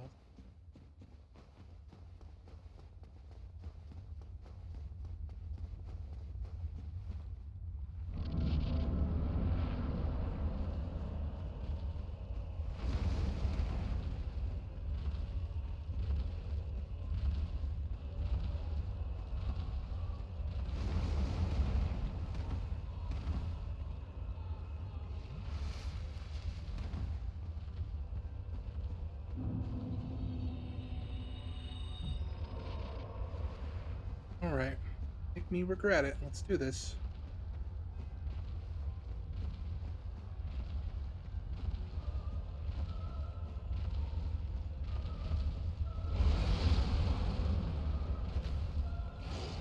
I rarely ever hit that one.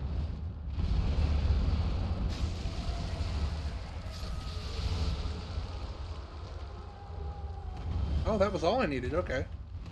There's my ring. But we still have to beat him basically unless we go around, so.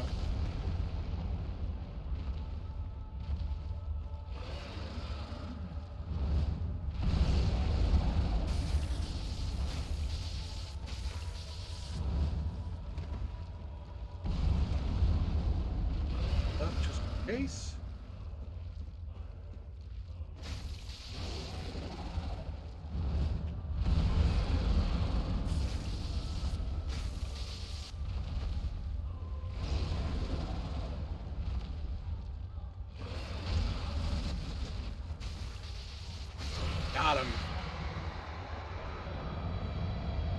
Let's go!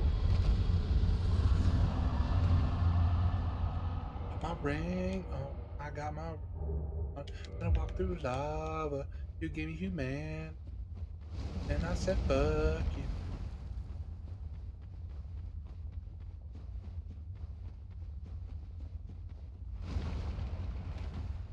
The amount of damage you take now is so little, it's like, huh. Hello?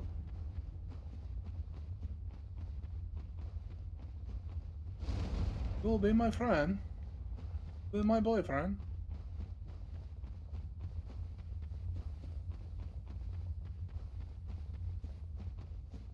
Sunbro! What? I see you, Sunbro.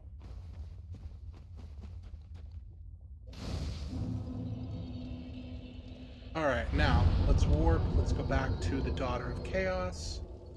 And it'll be set at 20. And then we're going to go and get our Ember. And then with that Ember, we'll be able to go to the blacksmith. And we got one red chunk, I believe. Maybe two. 3. Haha.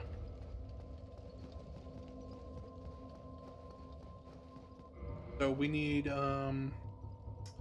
lightning will work against those guys. Now lightning will work. Go down, defeat all the Taurus demons, because they all protect the area upon which this is located. Then we'll move forward. I would have portaled to here, but the warp doesn't go there. It only goes to certain major spots. Try to do the Taurus demons one at a time. Because reasons. I didn't actually rest at the Daughter of Chaos. That's fine.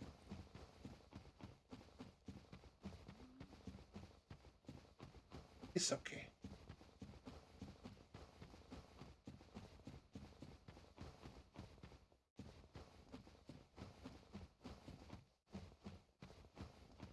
There's a lot of them.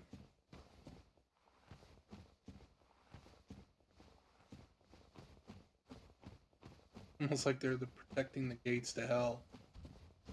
Good news is when they don't respawn. Once you kill one, they're done.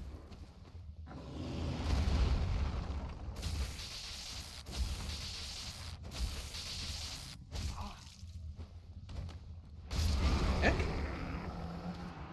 Qua? Qua? I call what the heck on that.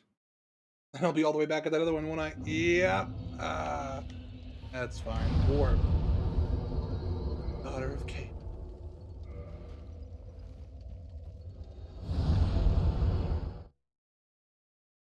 Rest at the Daughter of Chaos.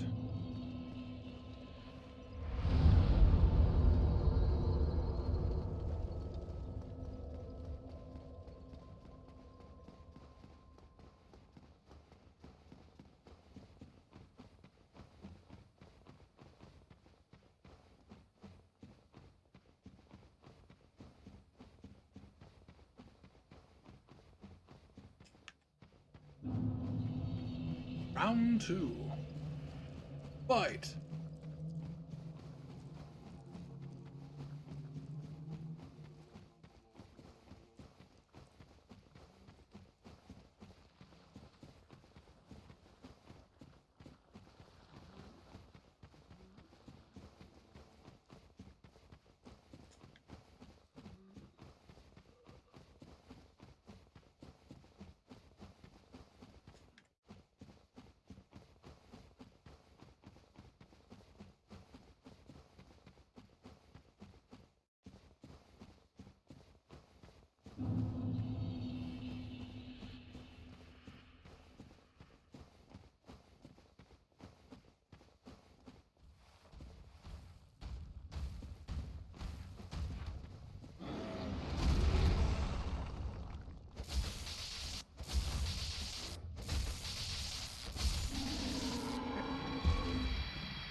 Or just enough to trigger one at a time. There's no real reason to fight multiple of them. I mean, I could try, but after a while, the hitboxes would interact with them.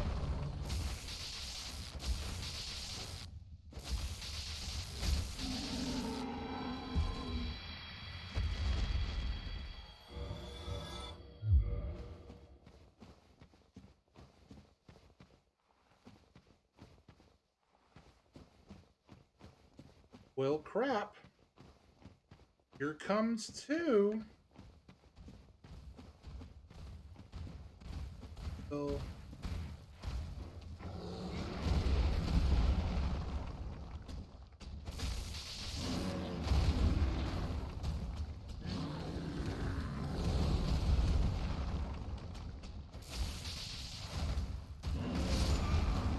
well, now. No.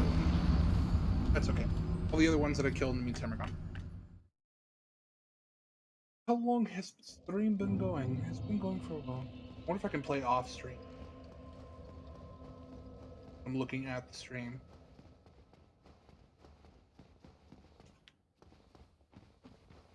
Or it looks laggier too. 30 frames a second?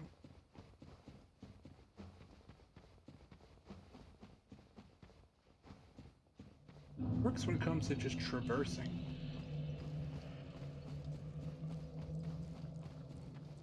I would not want to play against the tourist demons.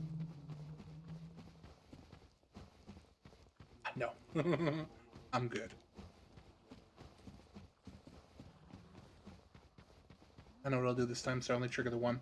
I will walk through water. I'll walk through water. I am Jesus. I shall walk through the water.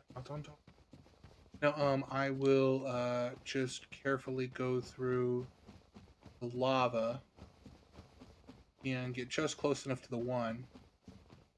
All that good.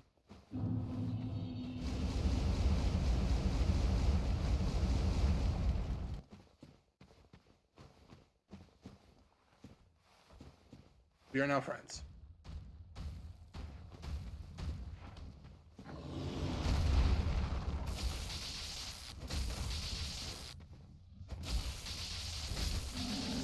Okay. You are my friend. You are my boyfriend.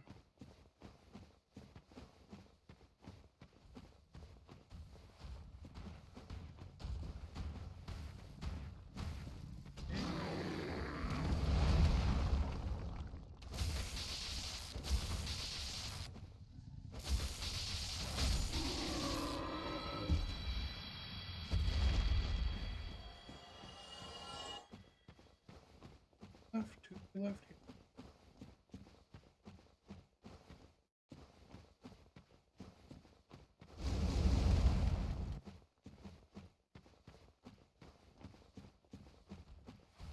There it is. I can see it.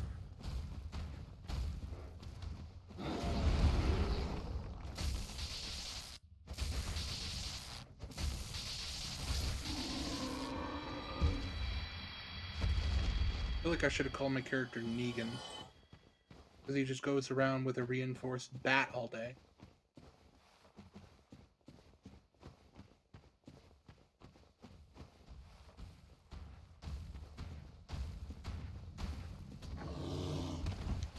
That was almost very, very badly timed.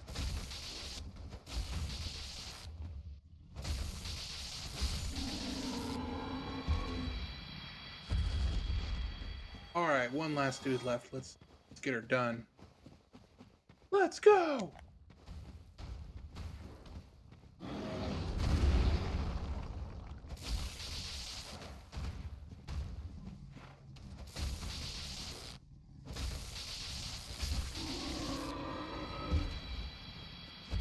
Okay.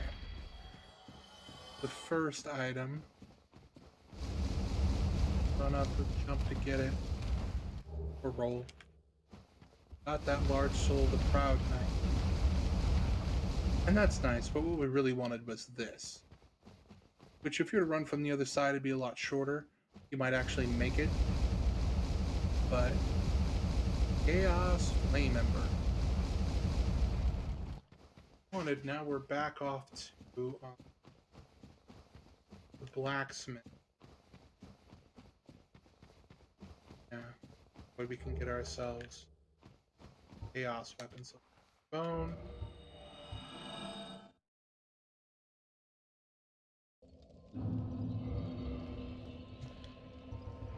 Warp ourselves to Firelink, because I don't see the blacksmiths. I don't see it there. Yeah, I must not have picked it up before. We'll just run our way down, but it shouldn't be too difficult.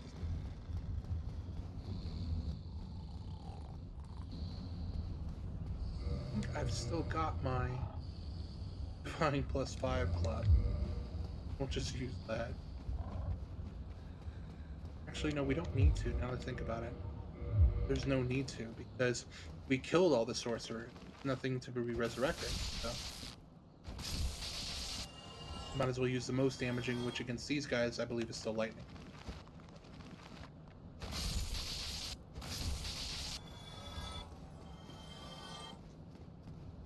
Moving on up.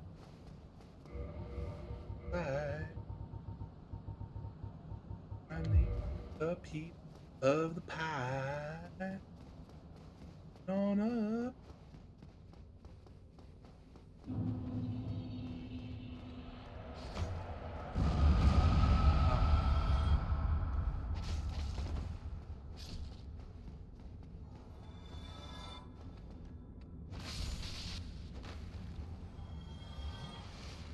What you got for me? A scimitar. You're from Star Trek 10.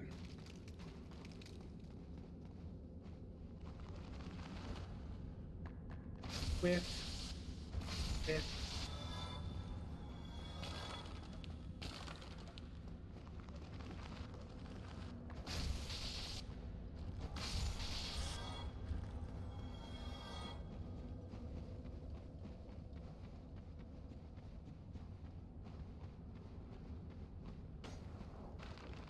Remember when I was doing this a few weeks ago, it's like, oh, have times have changed.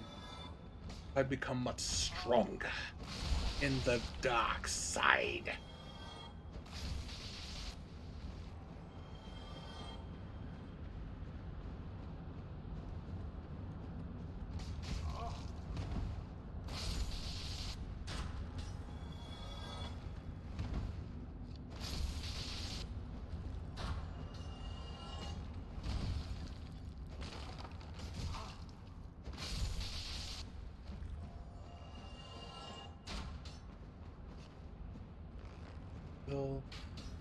I think I do the jump down, but then that doesn't make it eat. Then I can come back up through. And okay, that doesn't really save any time. Really, just keep moving.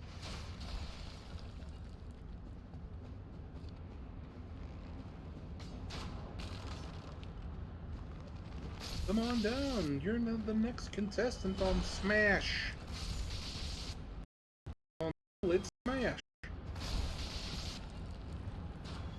Let's smash. That is the question.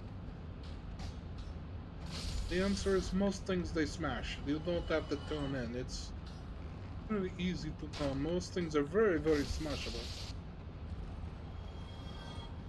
But the Volsky says even Super Smash.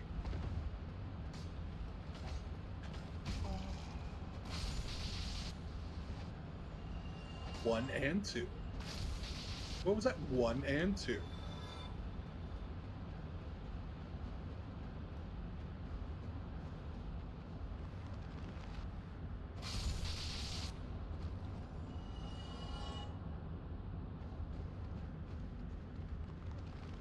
Actually, 1, 2, and 3.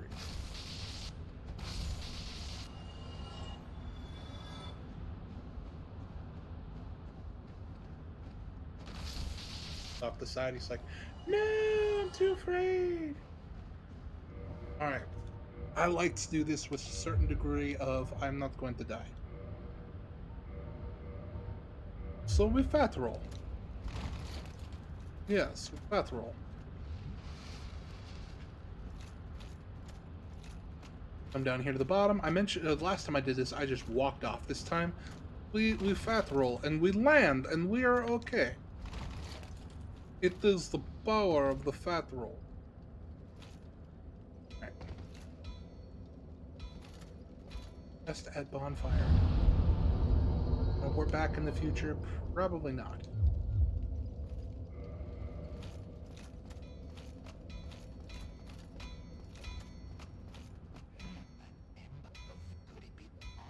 Sure, I'll give you the ember that I just worked really, really hard to get. Have it. It's all yours. Click. Chaos. If you're offering, sure, I'd love to have a chaos weapon.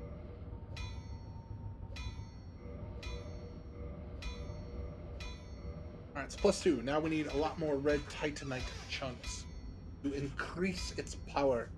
So it does more damage than fire, kind of on its own, sorta. But it's really the humanity that pushes it over. Anything I can buy from you? I have money. I have lots of money.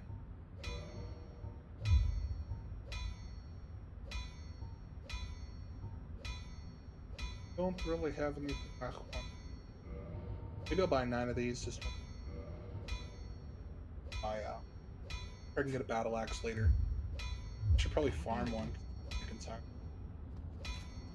I mean, I already invested all the time and effort into getting that Chaos Club turned into a Chaos Axe, unless I choose to. But, gotta farm red titanite chunk, and it is time consuming. Yes. Very, very time consuming. Yes. Alright.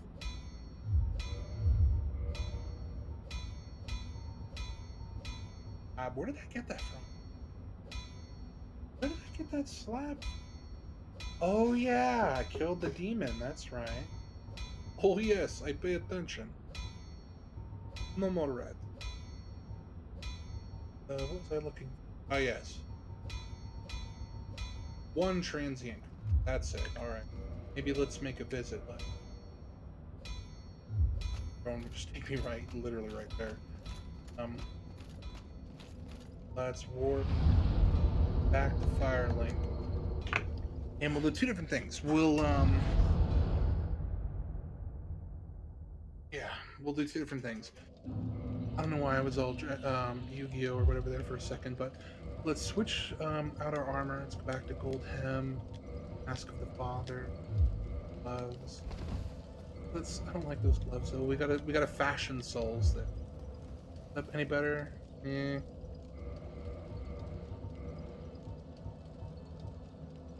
Can I do that while still light rolling? Nope, now I medium roll. That's 3-2. Can we go? Oh, we can go 1-8. Still medium rolling. That's 3-0. 1-0. How about now? Yeah, there we go. Now we look pretty. Okay, so on the way up to pick up some. Well, first of all, let's rest here. Let's get our 20. Oh, hey, Sigmire, what are you doing here, good sir? Well, you did much, the game, was that? Yes, it was. Yes, it seems well. Thank you. There, I'll be hitting nothing worthwhile. No worries. Oh, yeah. There, no. So, I did complete the quest steps necessary to pick up his slab here in a second. So I'll tell you about it as we get closer. But I didn't miss out on his slab, which is doing the quest for Sigmire will inevitably result in you getting a will inevitably end up result in you getting a Titanite slab, which is the only way to increase the power of any of your weapons to its maximum capability. So, like, if you want to max Chaos a club, you need a Titanite slab. You want to max Sword of regularness, whatever, club. You want to max this, slab. Slab. The answer is slab. So, okay. I did not get my battle axe. Anyways, yeah, so slab is good. And there are only a few opportunities to get them naturally in the... Oh, there are only a few opportunities to get them naturally in the game. And so, one of those is through him.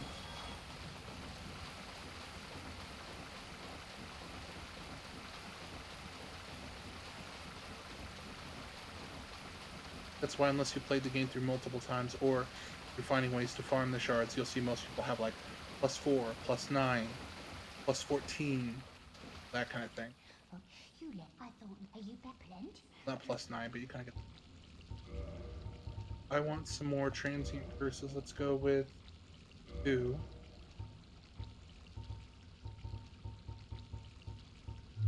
Much of it.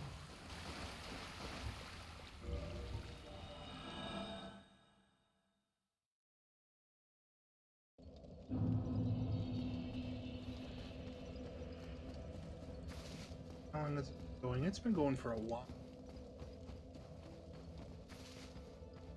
Wonder how much longer we'll keep this stream going.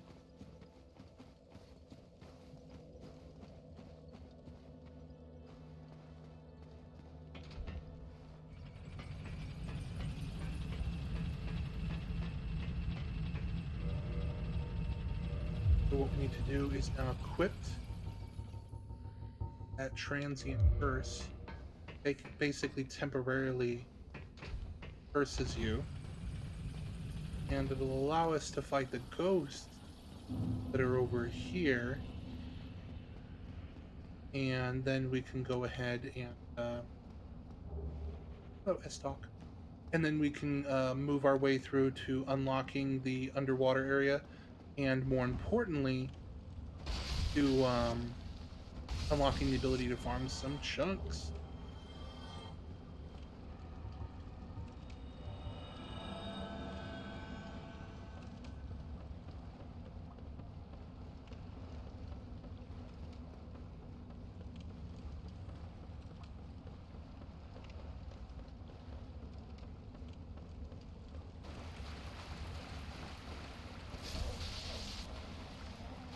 Oh wow, one's enough?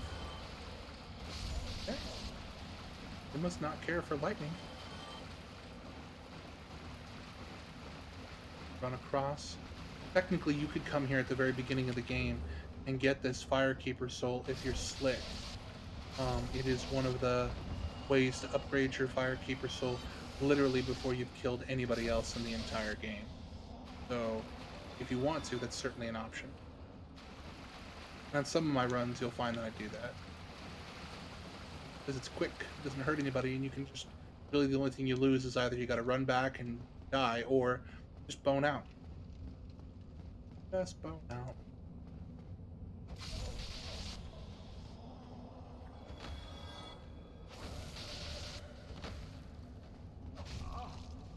Might be helpful if I can actually strike something, yes? Transient curse. Do I have enough now?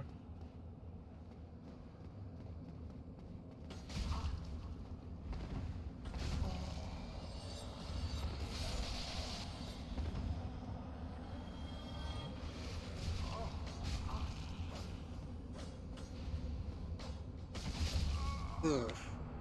Got me. That's okay. If you're not careful, like when you're moving forward, you can definitely get yourself handhold into certain situations. So, like, because there's... Those ghosts can attack through the walls, and when they do, um, that or if they just kind of surround you, because they don't have the same rules when it comes to clipping through the wall like you do. So the trick is to kind of fight them in an area where it forces them to attack you from like equal flooring, and then you're good to go.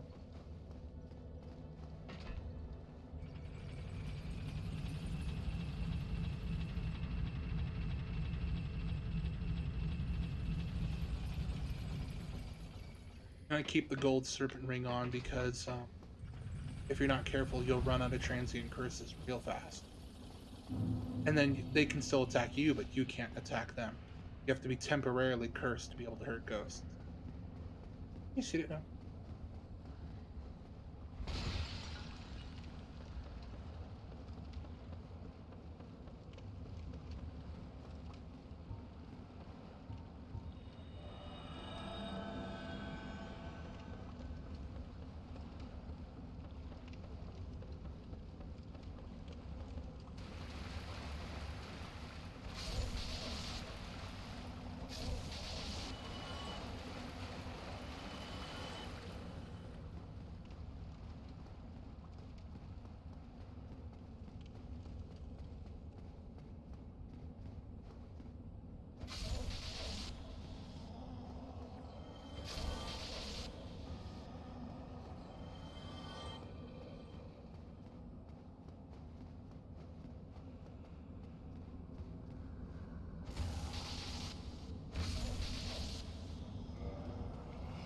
That will only work once you've unlocked it by working your way down. So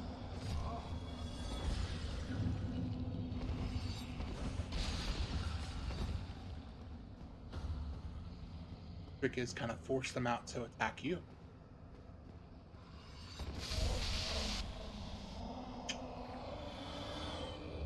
Transient curses.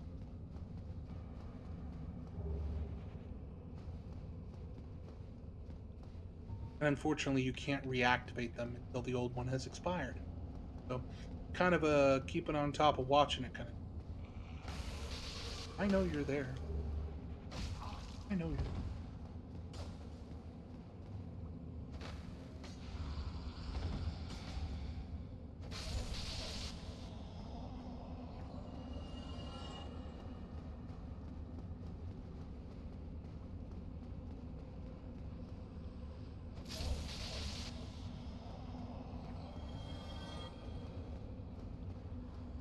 This is a super singing ghost.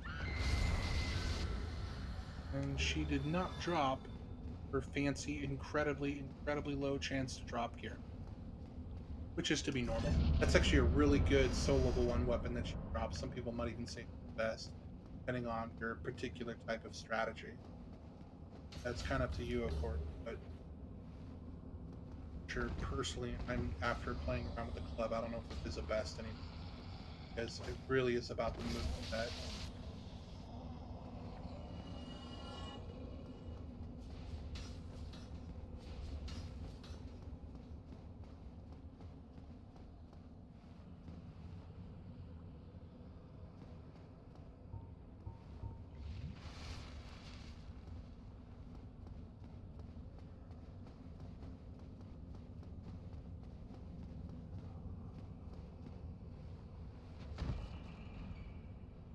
sneaking up behind me.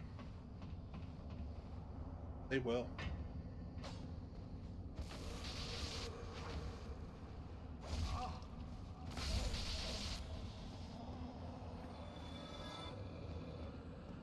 But my transient curse runs out any moment, and when it does, I can't attack anything. Careful of that. Well, I mean, you can attack regular people. Ghosts.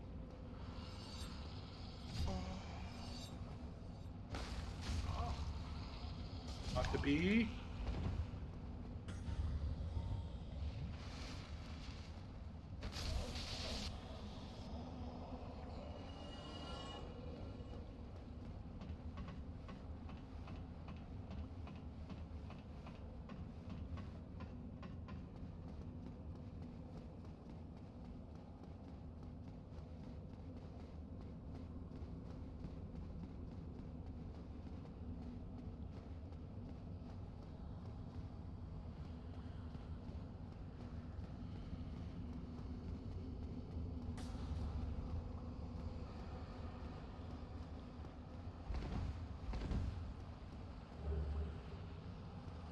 Early green Titanite shard if you want. Take advantage of it. Ouch. Damn. That's an early one that you can take advantage of. I forgot how many will come follow you to that tower if you're not careful. You really do have to go in the building first. Clear out the 2 floors of them and also work your way to the top. No big deal. Hopefully, whoever you are watching, you are still having fun.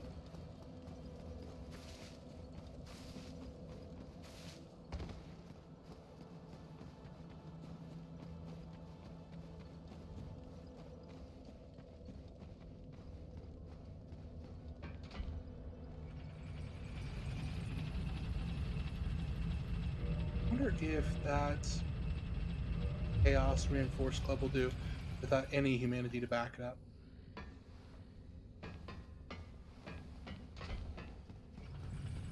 How well it'll do against.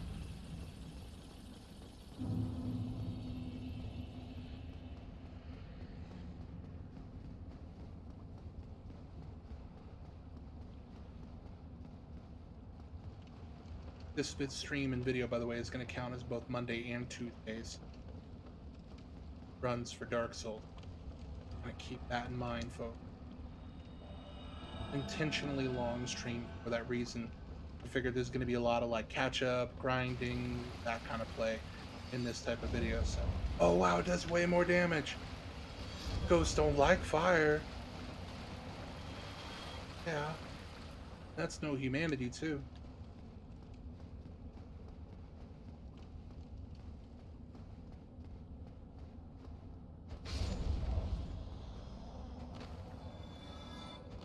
What the heck? Apparently I have no depth. I mean, my vision is shit. Apparently I have no depth perception. Alright, so we'll come in here. We'll run out. Be like, bye! Them come out.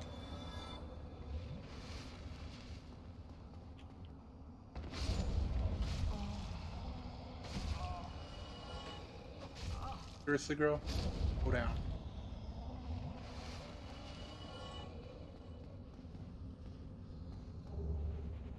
Jagged Ghost Blade. It's gotta be a Ghost Blade, though, not Jagged Ghost Blade.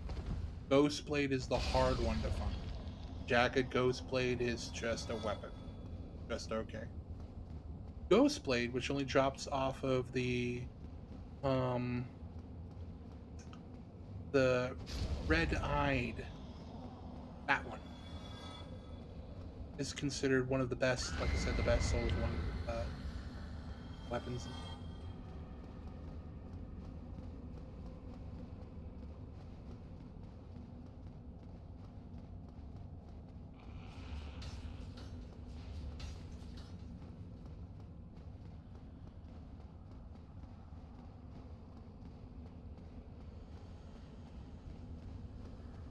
In here, and we're trying to piss people off. Now we'll slowly take them all out, one by one. And they're coming from multiple floors, so keep your positioning in mind. This is not an easy section. Don't be frustrated if you see them from everywhere and you're getting all upset.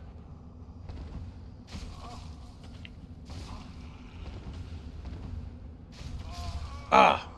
Like that. There's a lot to kill.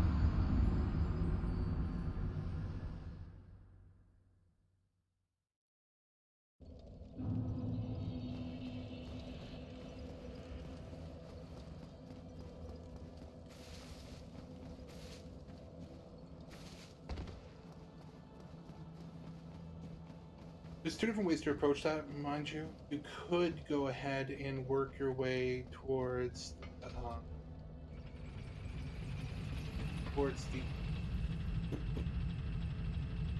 It'd be helpful if I understood. The first way is you can run past that building altogether, and then get your way towards where the ladder is. Not the ladder, the switch. Undo the water, but to undo that, you need to kill a guy or get a key from a guy that's on the top of the building. Run past ghosts in it. And so it's like you could try to get up to the top floor, but the problem is most of the time ghosts that are in rooms there will follow you, flash you while you're on the stairs, basically kill you before you even get a chance. So me being the methodical person, I like to approach it from the kind of guy. No, do it one step at a time, kill a ghost. But obviously, there's a lot of them there in the room that you saw. You know, it doesn't get any easier. You gotta feel your way through it. Those are just some of the options.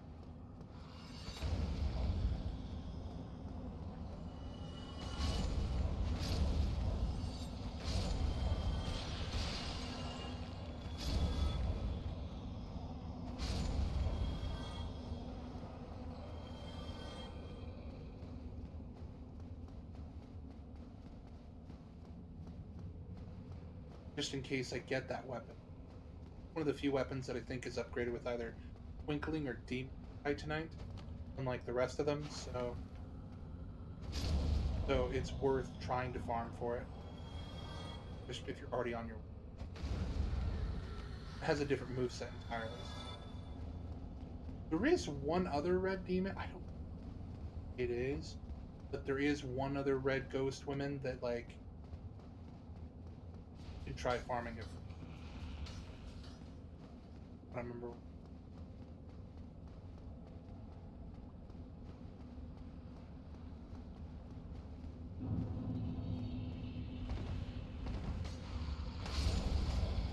Luckily, sometimes if you bounce off the walls, just got it.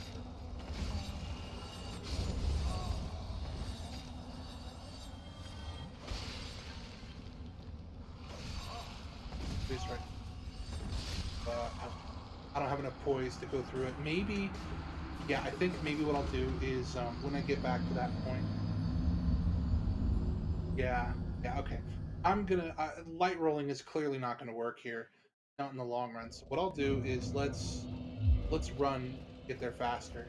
Once we get close, um, we'll switch over to the heavy armor, and then just consider it like, look, we're gonna take a beating.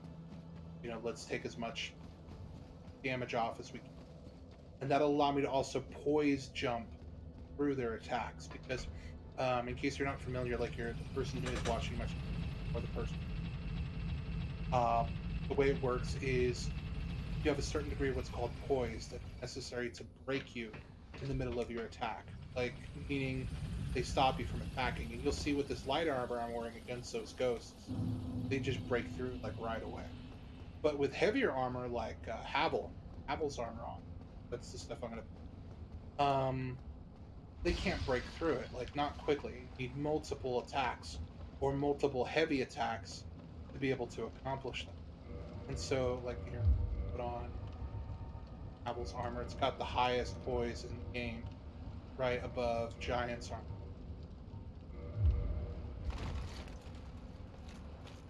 And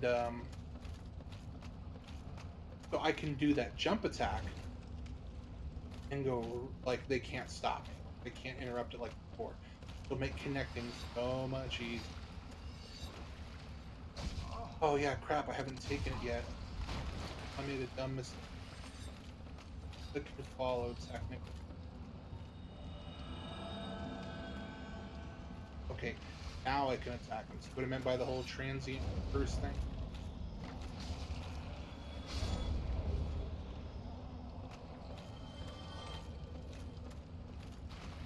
I also do less damage. Still enough to be annoying, a threat. Walk around with a gigantic dome. Otherwise known as your mom.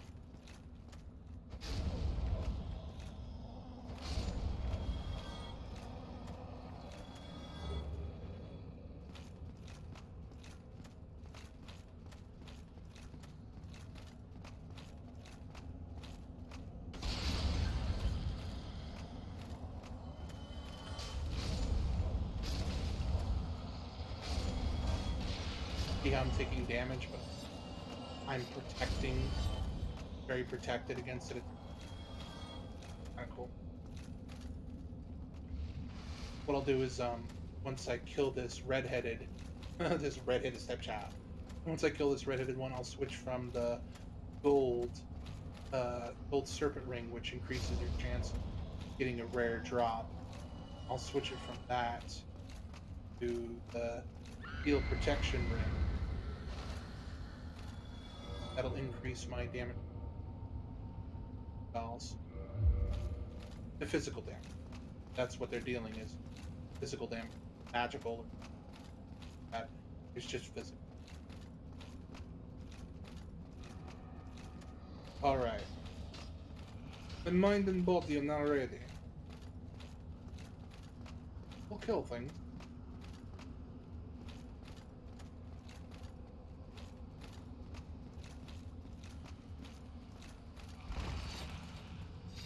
Body.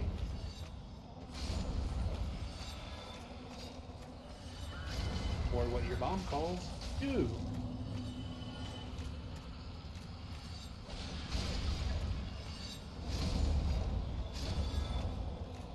Yeah, much better this time. Oh, that's where the other red-eyed one is. Literally right in that room. It's literally right in that room. Here. Where is it?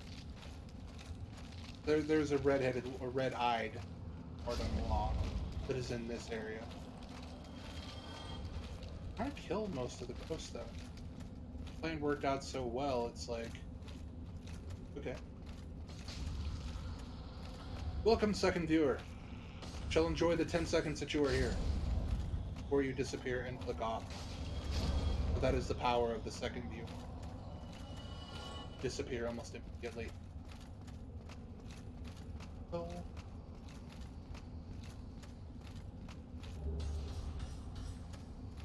It's Mr. Joshua.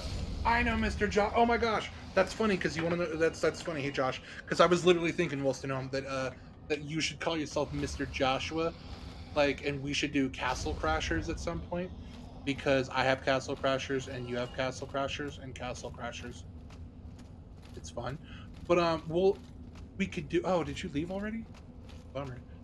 Well, if you left, that sucks. But anyways, we could do Castle Crashers, and but also the name Mr. Joshua is awesome because of freaking Lethal Weapon, man. Lethal Weapon. You could be Gary Busey. This is Mr. Joshua, the one who can resist pain. And if you haven't seen Lethal Weapon, I'm disappointed in you.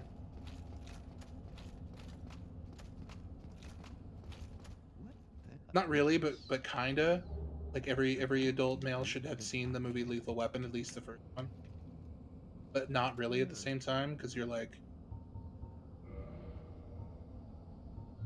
whatever. New Londo.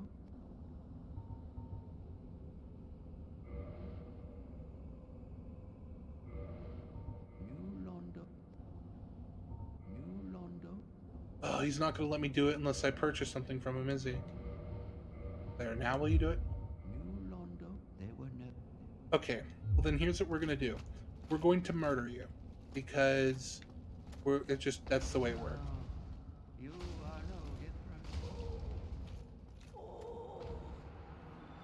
He was one of the few people that could allow Curse to be removed.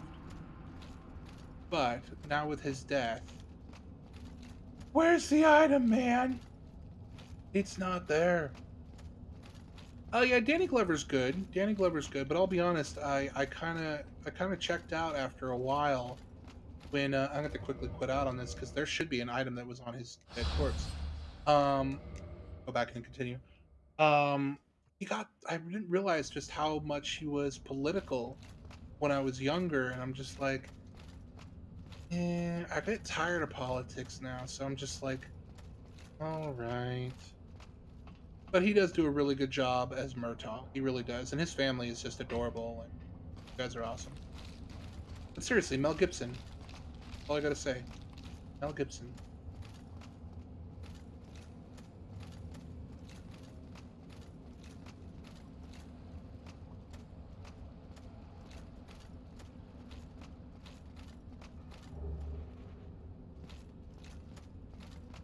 Guess we don't really need to wear that gear anymore. Kind of did what we needed to do.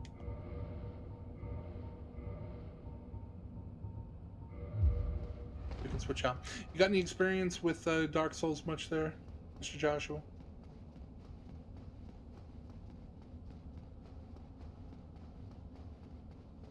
Can't quite recall if we talked too much about that.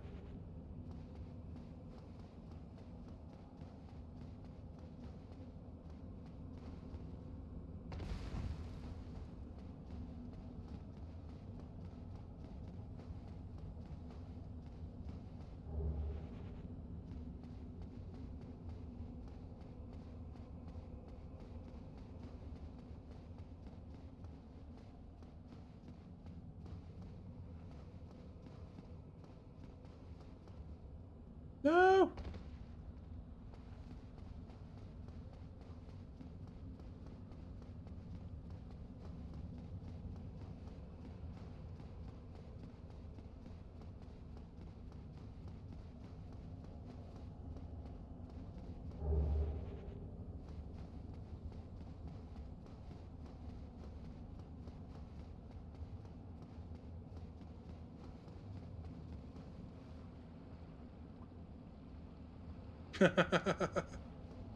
That's true. I get what you mean as far as the It seems like my experience is purchasing games, not playing them.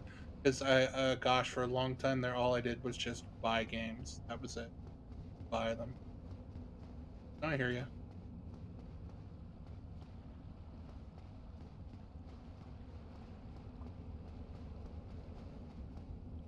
Let's see. I'm trying to recall because he's supposed to have the key on him that allows me to unlock this area. Um, Yet he just didn't have it on his corpse. Trying to recall why. Because this is partially like a revisit plus,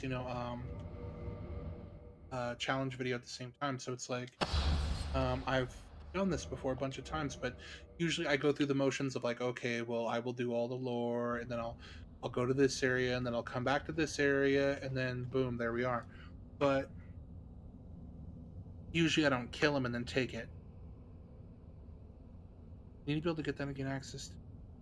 Thinking of myself here. Check something here real fast.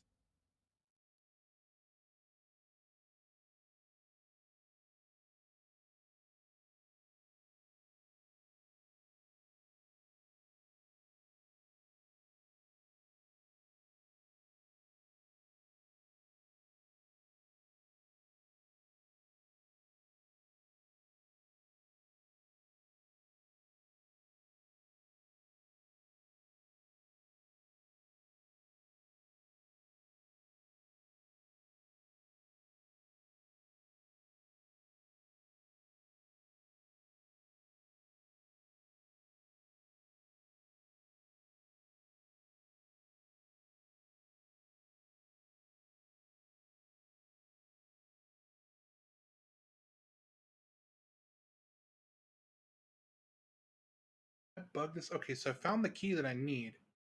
Looked it up a little bit. I found it, and I was right. You get it from him after you have the. You get it from this guy after you have the Lord vessel,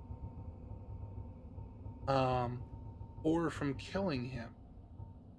That's strange. It is there. I have it, and yet let me go back. Let me run back.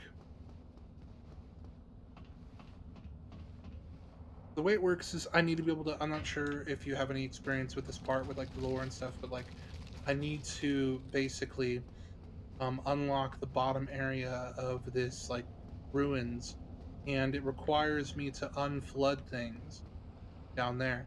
And to do so, I need to activate a switch, which I tried saying and it's like it wouldn't move. And I also can't unlock the door. So the way it works is you come down here. Oh, now it's working. Okay. Then you can unlock this, which unfloods the area. Um. Oh, we gather right to there you go. Oh, thank you. Yeah, it's actually pretty nice. I was very, very lucky, and then I got it for like $35 or $40, something like that, on Craigslist. And then because it is so heavy and I can't lift things like that anymore, I paid like $40 to have it delivered to my home, even though they were there and like around this area in Utah County. And spoiler alert. And yeah, I've got my PS2 hooked up to it, which has the Open PS2 loader set up to make it really useful. I've got my regular Xbox. I've got my Super Nintendo. I've got my NES, but I don't play that as much right now. It's got some troubles with it. My Genesis, that's kind of there. My PlayStation 1, and my Wii. All of those are hooked up to it right now. Um, and the ones that probably get the most play are the PS2 and the Wii. Um, but yeah, it needs a bit of a TLC when it comes to some of the tubing on the inside. Like it's lost some focus, but it is nice to be able to go back and play a PS2 game and have it look proper, or PS1 have it look genuine. It's really,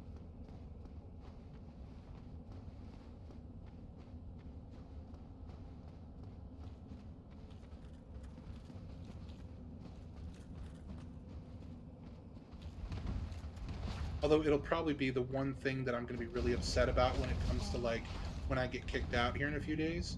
Like that's probably the item that I'll have to give it most, unless I can find some way to transfer. Even then, I doubt it. It might end up not being mine for much longer. Lightning does more damage. Bye. Oh, and let's switch back to golden stone. Covetous gold serpent ring.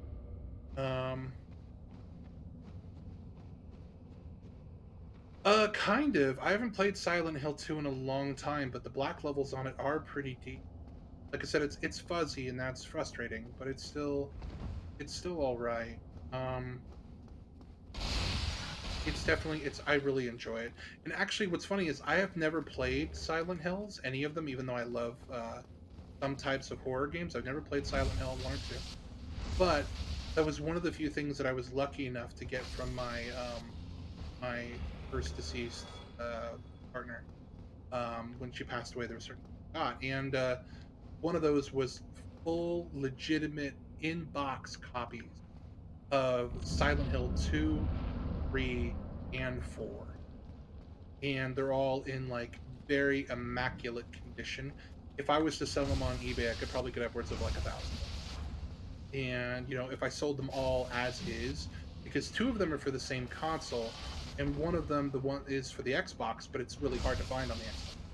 So it's like, it's awesome. But because they were someone belonging to someone who I cared about at the time, I've decided after counsel, even counsel, don't,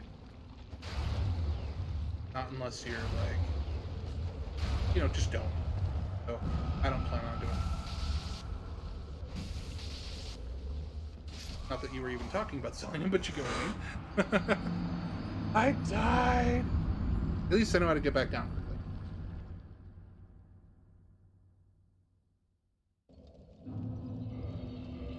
I think so. Did I get enough out of that? I might.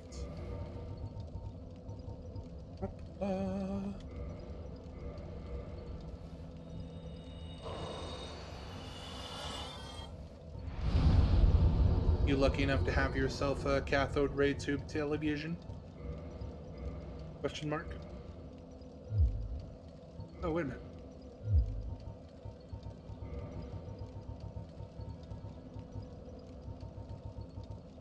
Oh yeah, I could. I could use one of my slabs on it. Lightning is good. Yeah, let's slab it up. Let's kill it.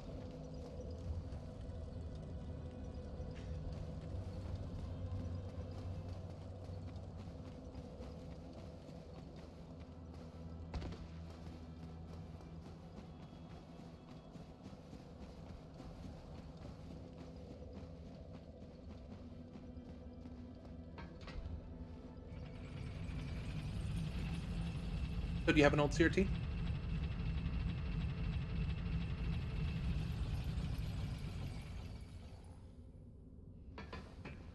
Or was the wife like, get that big unsightly thing out of this house?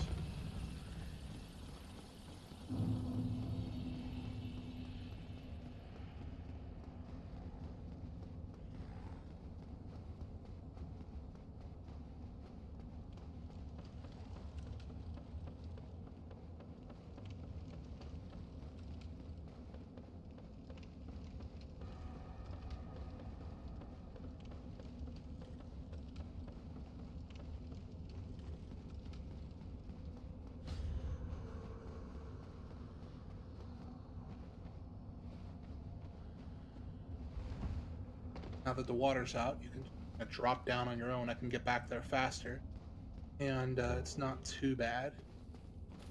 So you got to be a little careful. These two have their own annoyances.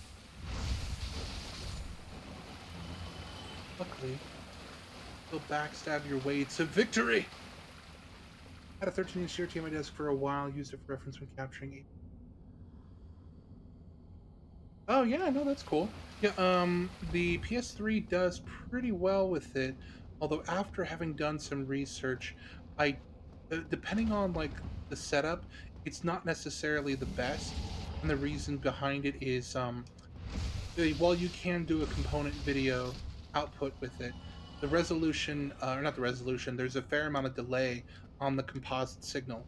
And of course, any HDMI conversion to composite or what have you results in a delay as well. So if you're looking for like really good latency that you get traditionally with a CRT, part of the reason why you want it in the first place, you need to stick with the consoles that pretty much don't support HDMI.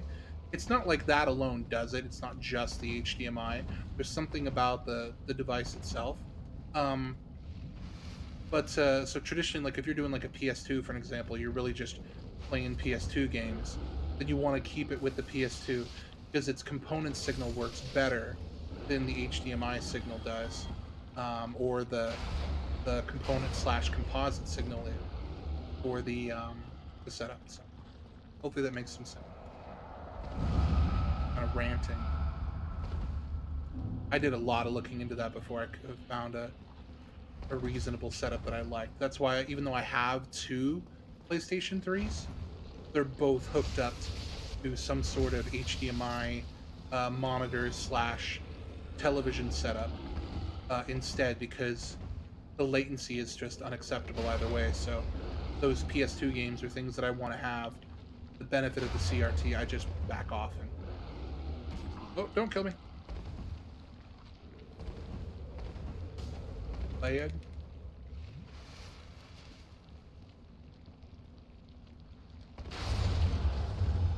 You're not that guy, pal. You're not. He's not that guy. You're not that guy.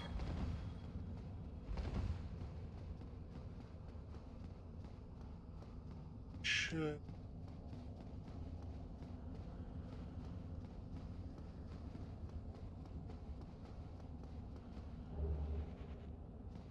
Brave Warrior, and it's gonna unlock the best of the standard upgrades here now that we can go through and get.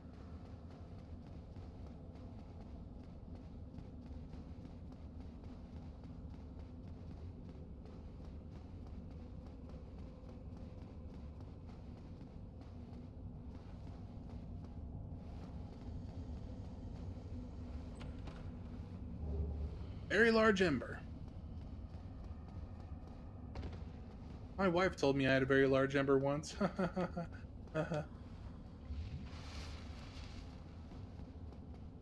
Right. Or if there's anything over here, I don't think so. Roll on down. And I am not yet ready for kings. I came down here to unlock certain potential like Titanite chunk farming. Um and things of that nature because I don't yet have everything unlocked fully that I would like to have.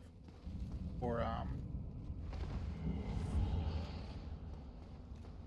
but anyways, I guess while I have you here and another viewer as well, who I'm not sure who it is, but and then of course the YouTube channel that's watching later. So there might be a delay in some of my videos here for a while in terms of like uploads and content and what have you.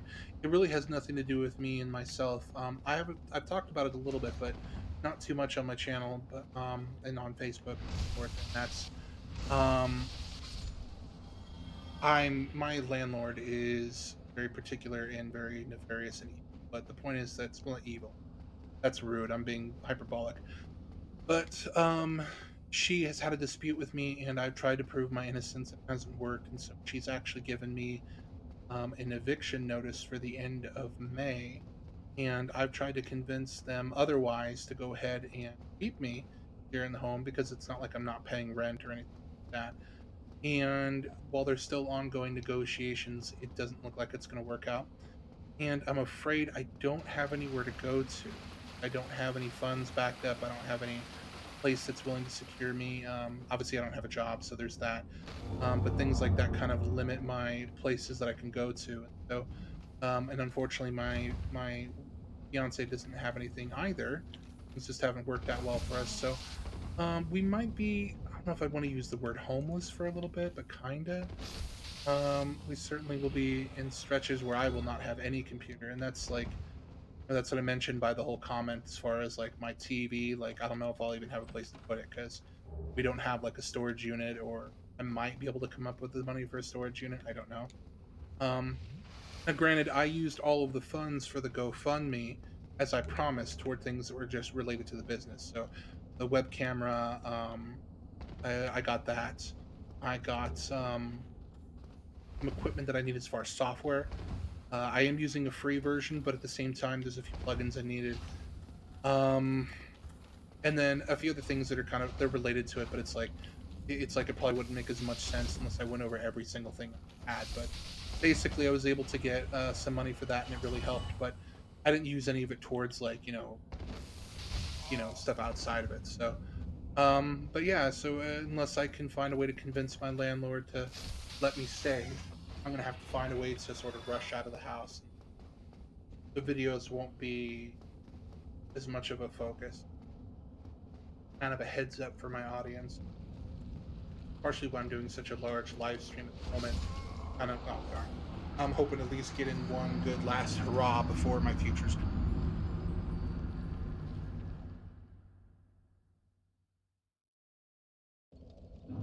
Oh, thanks, man. Yeah, it definitely sucks, but what can you do? I don't know. It's over the silliest thing too.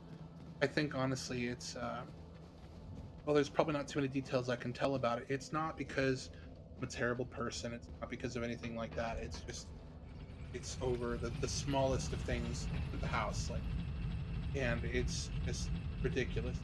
So they're trying to convince them otherwise. They're like, nope, blah blah blah. Basically has to do with dog poop outside. It really, that's the dispute. uh, Two pieces of unpicked up on the lawn dog poop are somehow a health hazard, according to this unnamed individual. Because one, I don't want to put them on the spot. That's rude.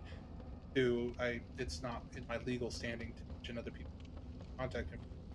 I'm not that rude kind of person, but my opinion about it is, up until that point, I had no real beef with them. Now it's like, want to evict me, a little bit of dog poop and on, like it just seems a little overboard. Yeah. I mean, I'm not going to say I have a lot of money. I was already struggling with paying rent, but I was never, ever, ever. I'd never missed a month. Even during COVID, I never missed a month. I found a way, some way, even if it wasn't through my own finances. I found a way to make sure my responsibilities were taken care of. My landlord was paid. My electricity's not been shut off. They're sometimes very behind, but things are taken care of. So I don't know what the big deal is, man. It's not like I got a husky, or it's like or a a chow, or some sort of large breed that basically leaves behind monster. I've got a freaking chihuahua. I mean, really? So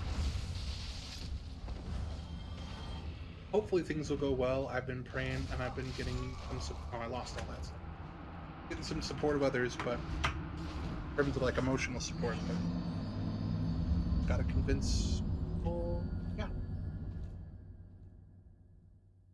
Anyways, on a more light topic, um, so if you thought of any other cool games I should play through, Mr. Joshua?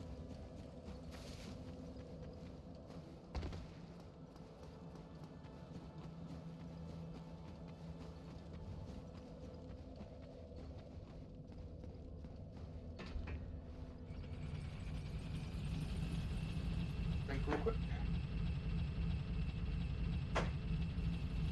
Nice piece of work. Now it's way less and it's caffeine.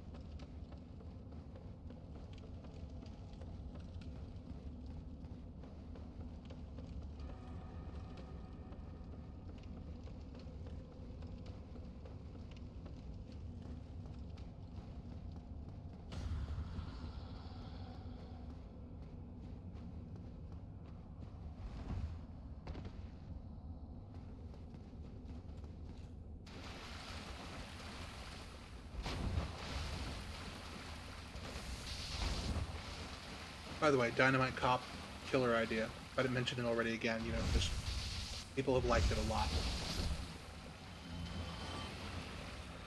As Mr. Cornell once said, the grass is greener where the dogs are shitting. It's technically true. Good for the lawn. It is exactly. I didn't read that far ahead. It is because the soil itself benefits from the nitrates that are in the waste inside a dog's leftovers. So while it's annoying when you step your foot in it, otherwise it's not a big deal. Even our own neighbors say it's not. As for games, I don't know if I'm the best person to ask. I have my head stuck in the 90s, early 2000s. Hey, I have 90s and 2000s, some great games, you know? I mean, shoot. Do I even have to mention Unreal Tournament or Unreal Tournament 2K4? You know, Unreal Tournament 2004 is really, really good, obviously, as we've talked about. Um, and even though technically, as much as I hate to say it, I probably prefer the original Unreal Tournament more, just because I have more time spent playing it. Um, why am I not paying attention? It's a fantastic game, both of them are. And then we got stuff like Deus Ex. No one's played through the original Deus Ex, really. Not people that are around nowadays. That game's fantastic. Then there's the original Jedi Knight. You know, Dark Forces 2. There's some of the classic Star Trek games, 25th anniversary, and Starfleet Academy, Starfleet Command. Um, Goodness, there's probably keep on going. Early 2000s, there's a whole slew of different titles to pull from, and that's kind of what I'm going for here. Is it's not just modern titles. You know, I'd like to have stuff that's old school as well. Like, and by old school, I mean like I'll I shoot. I mean, I mentioned it before. I don't know if anyone's interested, but I'm willing to go back to like very early 90s, 80s, even like 70s. Like, um, I posted it to the channel in a different video, and I don't think I've mentioned it here for you, but I was like, who wants me to go back and play the original, like 1992 Super Nintendo Power Rangers? You know, well, it seems silly because it's like that's kid stuff. It's like, well, one, sometimes people need a chance to revisit their childhood and see some cool stuff. They also need a way to view it without like feeling too shameful about it, because you know they're like, I I would never look at that as an adult. Are you kidding me? Well, they're secretly going, okay, you know, um,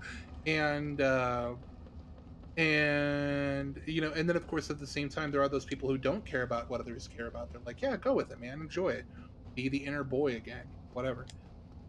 um Anyways, so there's you know just options, but all good picks. I'd be very interested to see a playthrough. Have you ever actually played through Deus Ex, the original, not Human Revolution or 2 or Mankind, what's called Mankind Divided?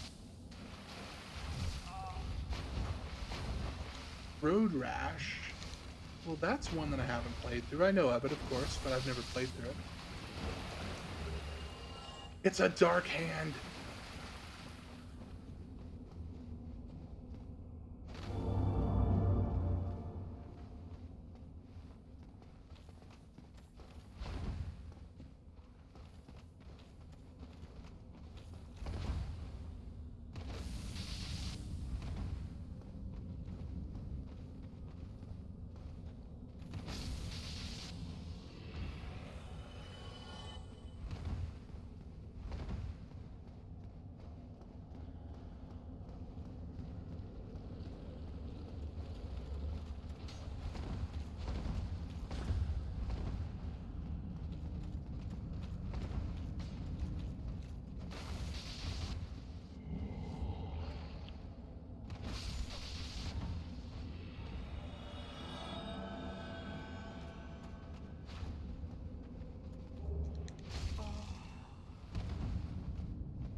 I've watched some of the video on the original Deus Ex, but never played it. It's dated in all the best ways. You just don't get that kind of player choice in games, and these cost so much to make.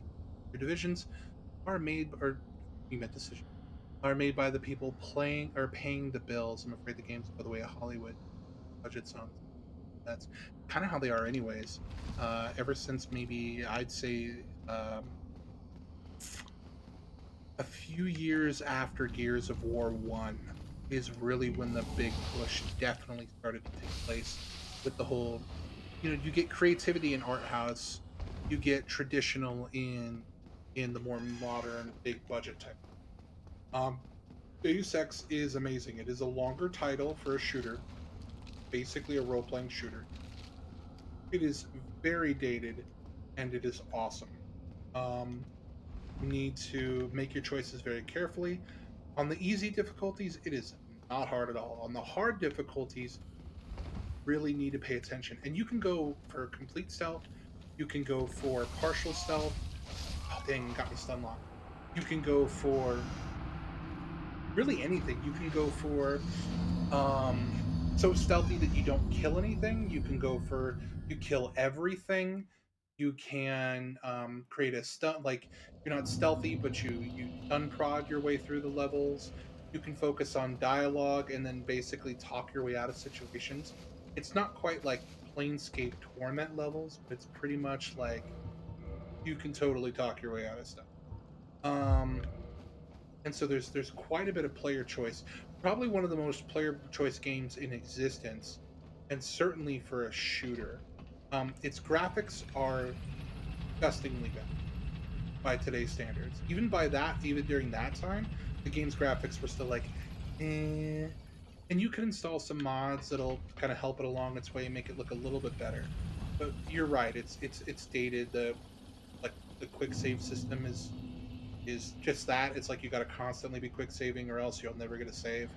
Um, and the animations are, of course, just they scream 1990s, even though technically it came out in, I think it was exactly 2000.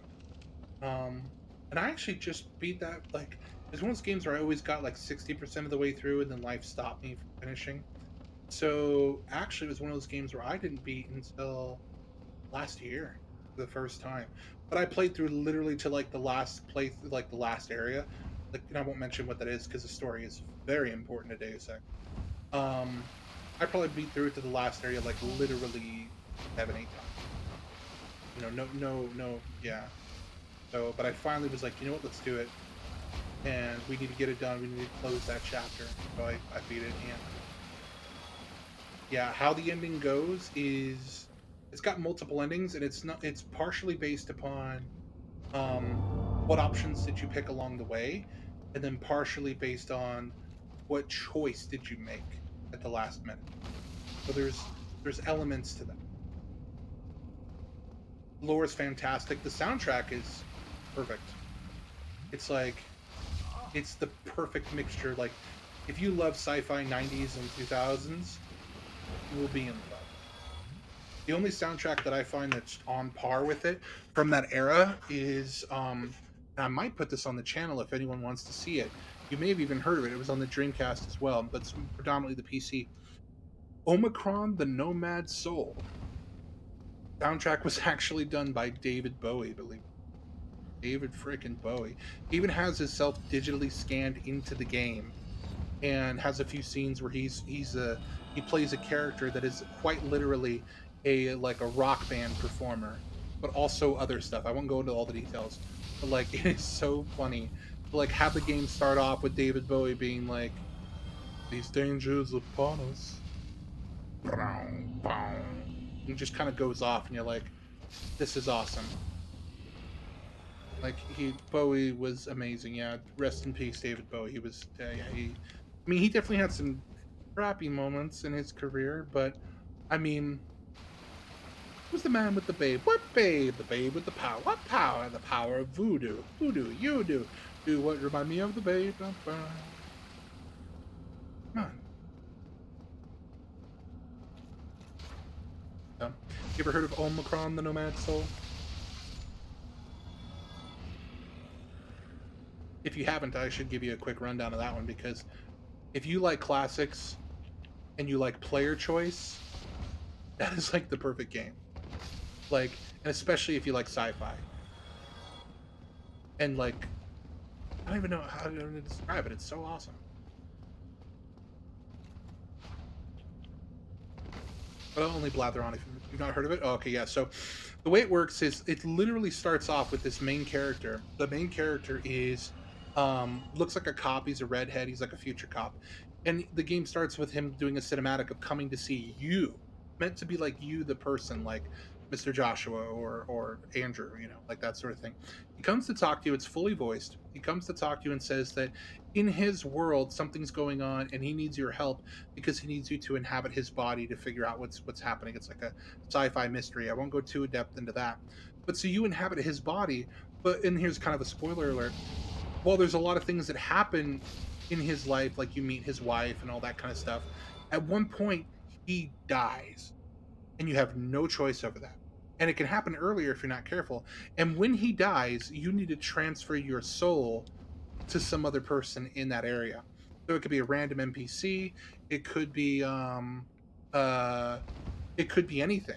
You know, it's not David Bowie, luckily, just in case you're wondering. David Bowie, I don't think you can take control of his character at all. Um but like it could be a random NPC on the ground. It could be a woman, sometimes it's scripted, and by woman I just mean a random woman you see. Um could be either sex in any situation, but they also have kind of like stats associated with them. So the more familiar you are with their body and the more you play, the better it becomes.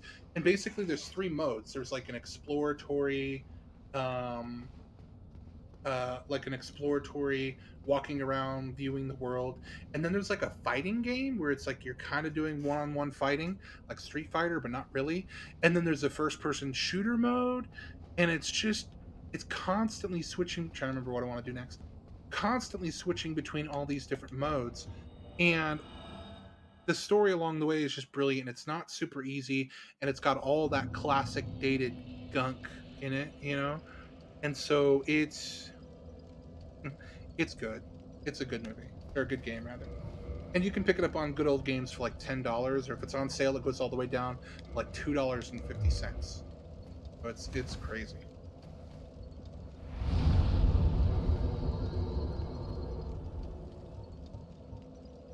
Want to go, yeah, to the Daughter of Chaos. See how I want to progress the rest of today's stream. We're kind of slowly building our character up, to be honest. Well, let's go to the depths because I need to farm some humanity to make my chaos weapon better. Depending on how long that takes, maybe that'll be the end of it. But yeah, I don't know. And the graphics are actually a little bit similar to uh, a little bit similar to Deus Ex in that it's blocky, it's 90s style, what have you. But like I said, it came out on the Dreamcast as well. If you want to keep it on the consoles, and so that's why I thought you might have actually already have heard of it, because I know you know stuff about the Dreamcast. But it does play better on the PC by like pretty much all standards. It's not that difficult to get up and running.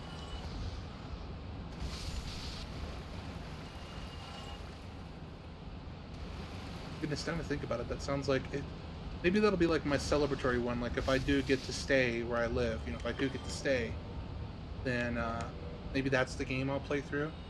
I'm getting close to the end of Star Wars month. Just need to figure out what last game I want to play. Either like Fallen Order or Knights of the Old Republic, or you know.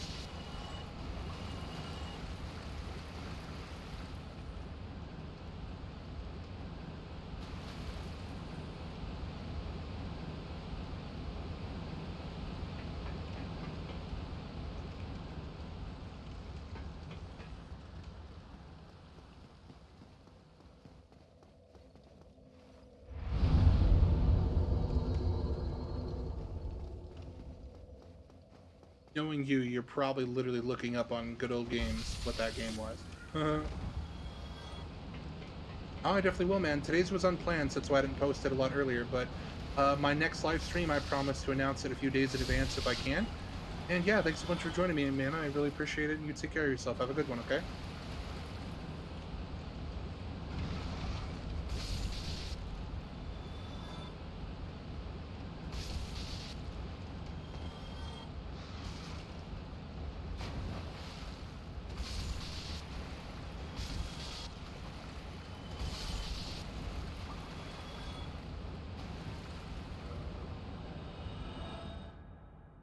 like slow frame drop.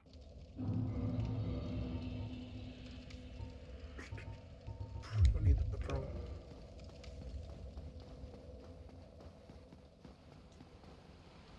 Hey, thanks, man. I appreciate it. Again, you take care.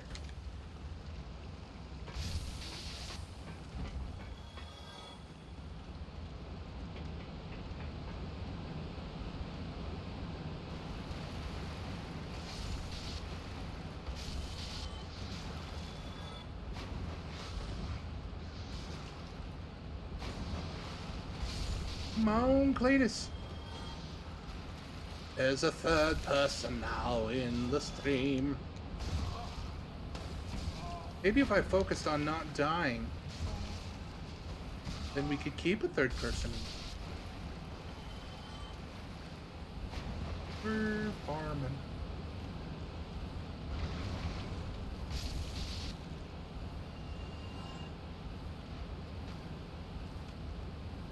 We jumped down at the last moment.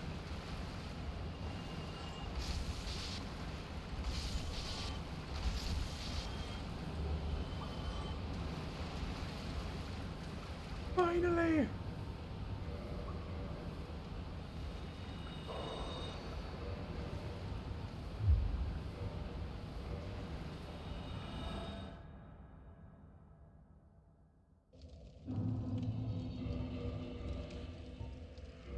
Chaos Club.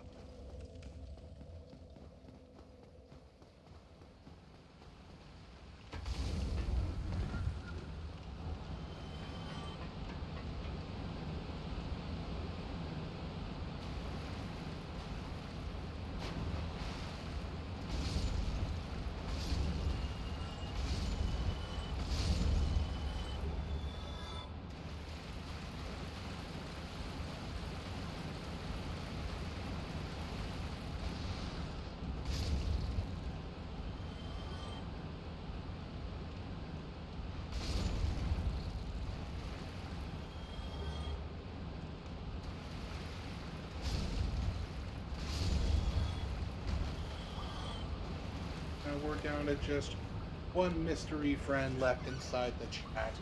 Hello again, Mr.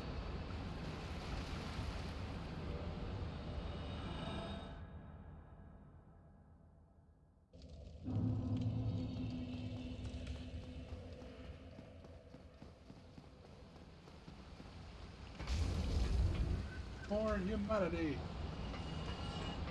Then I think we're gonna go and call it because I've been streaming for like 3 hours. This is already gonna take forever for me to re-encode and reprocess something. YouTube. YouTube's like, yeah. Of course, that's where my real. Don't forget to check out my YouTube channel, which unfortunately is not popular enough yet for me to get my own name. Otherwise, I'd have a name. But right now, it's just a link, which you can find my links in Twitch here that I'm on right now, as well, of course, on YouTube already if you're watching me on YouTube. We haven't got this far though in work, because 3 hours is a long time.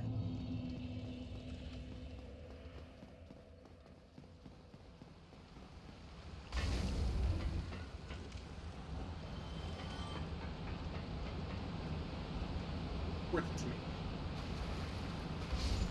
Kind of working on multiple things to get a chance to show you guys some stuff. It is probably the more boring aspects. I appreciate that. That's why we decided, well, hey, let's kind of do it live. Let's get it counting towards our stream total. Those numbers beefed up. Really enjoy farming.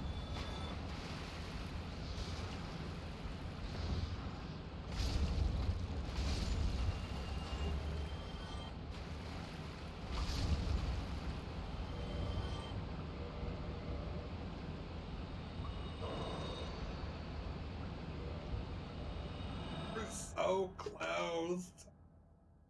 Hour of frozen Coke.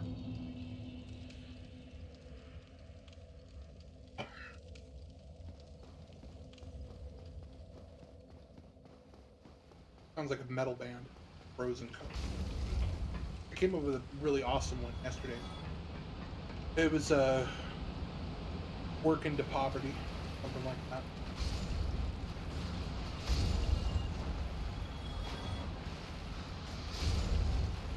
Like I felt, you know, In that moment, I'm practically like you.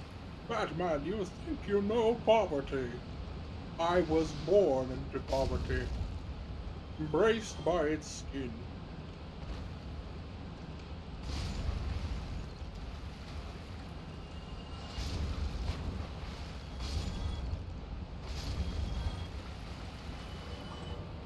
Well, dear, we're just one short now, don't you know? We're just one short. One more humanity, and then we're finished.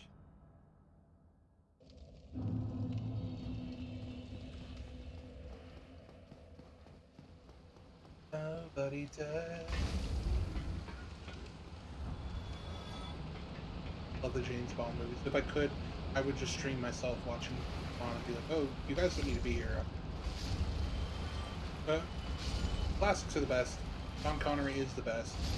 Um, there are the good Bonds. Sean Connery is the best. The worst is, uh, I don't know. I mean, I don't know if there is a worst James Bond,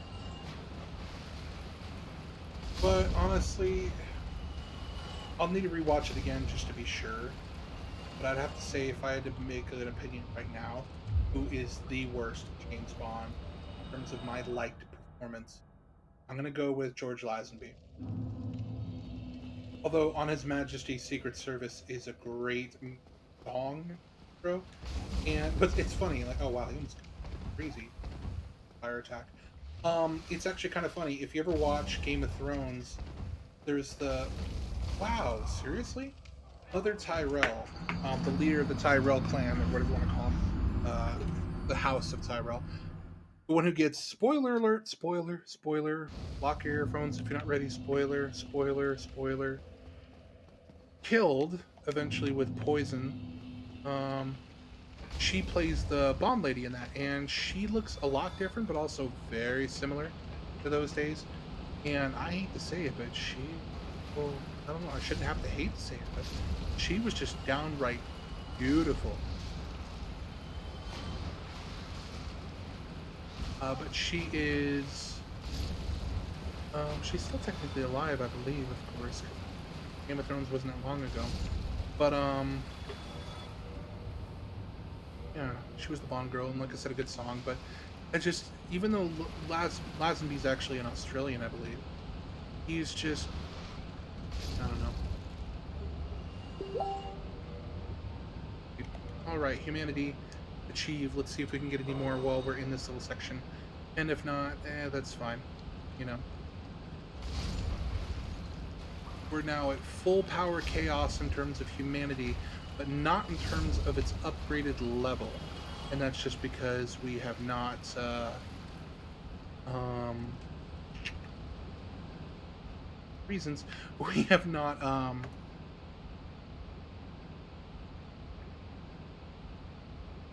upgraded it all the way with shards. Thank you. There we go.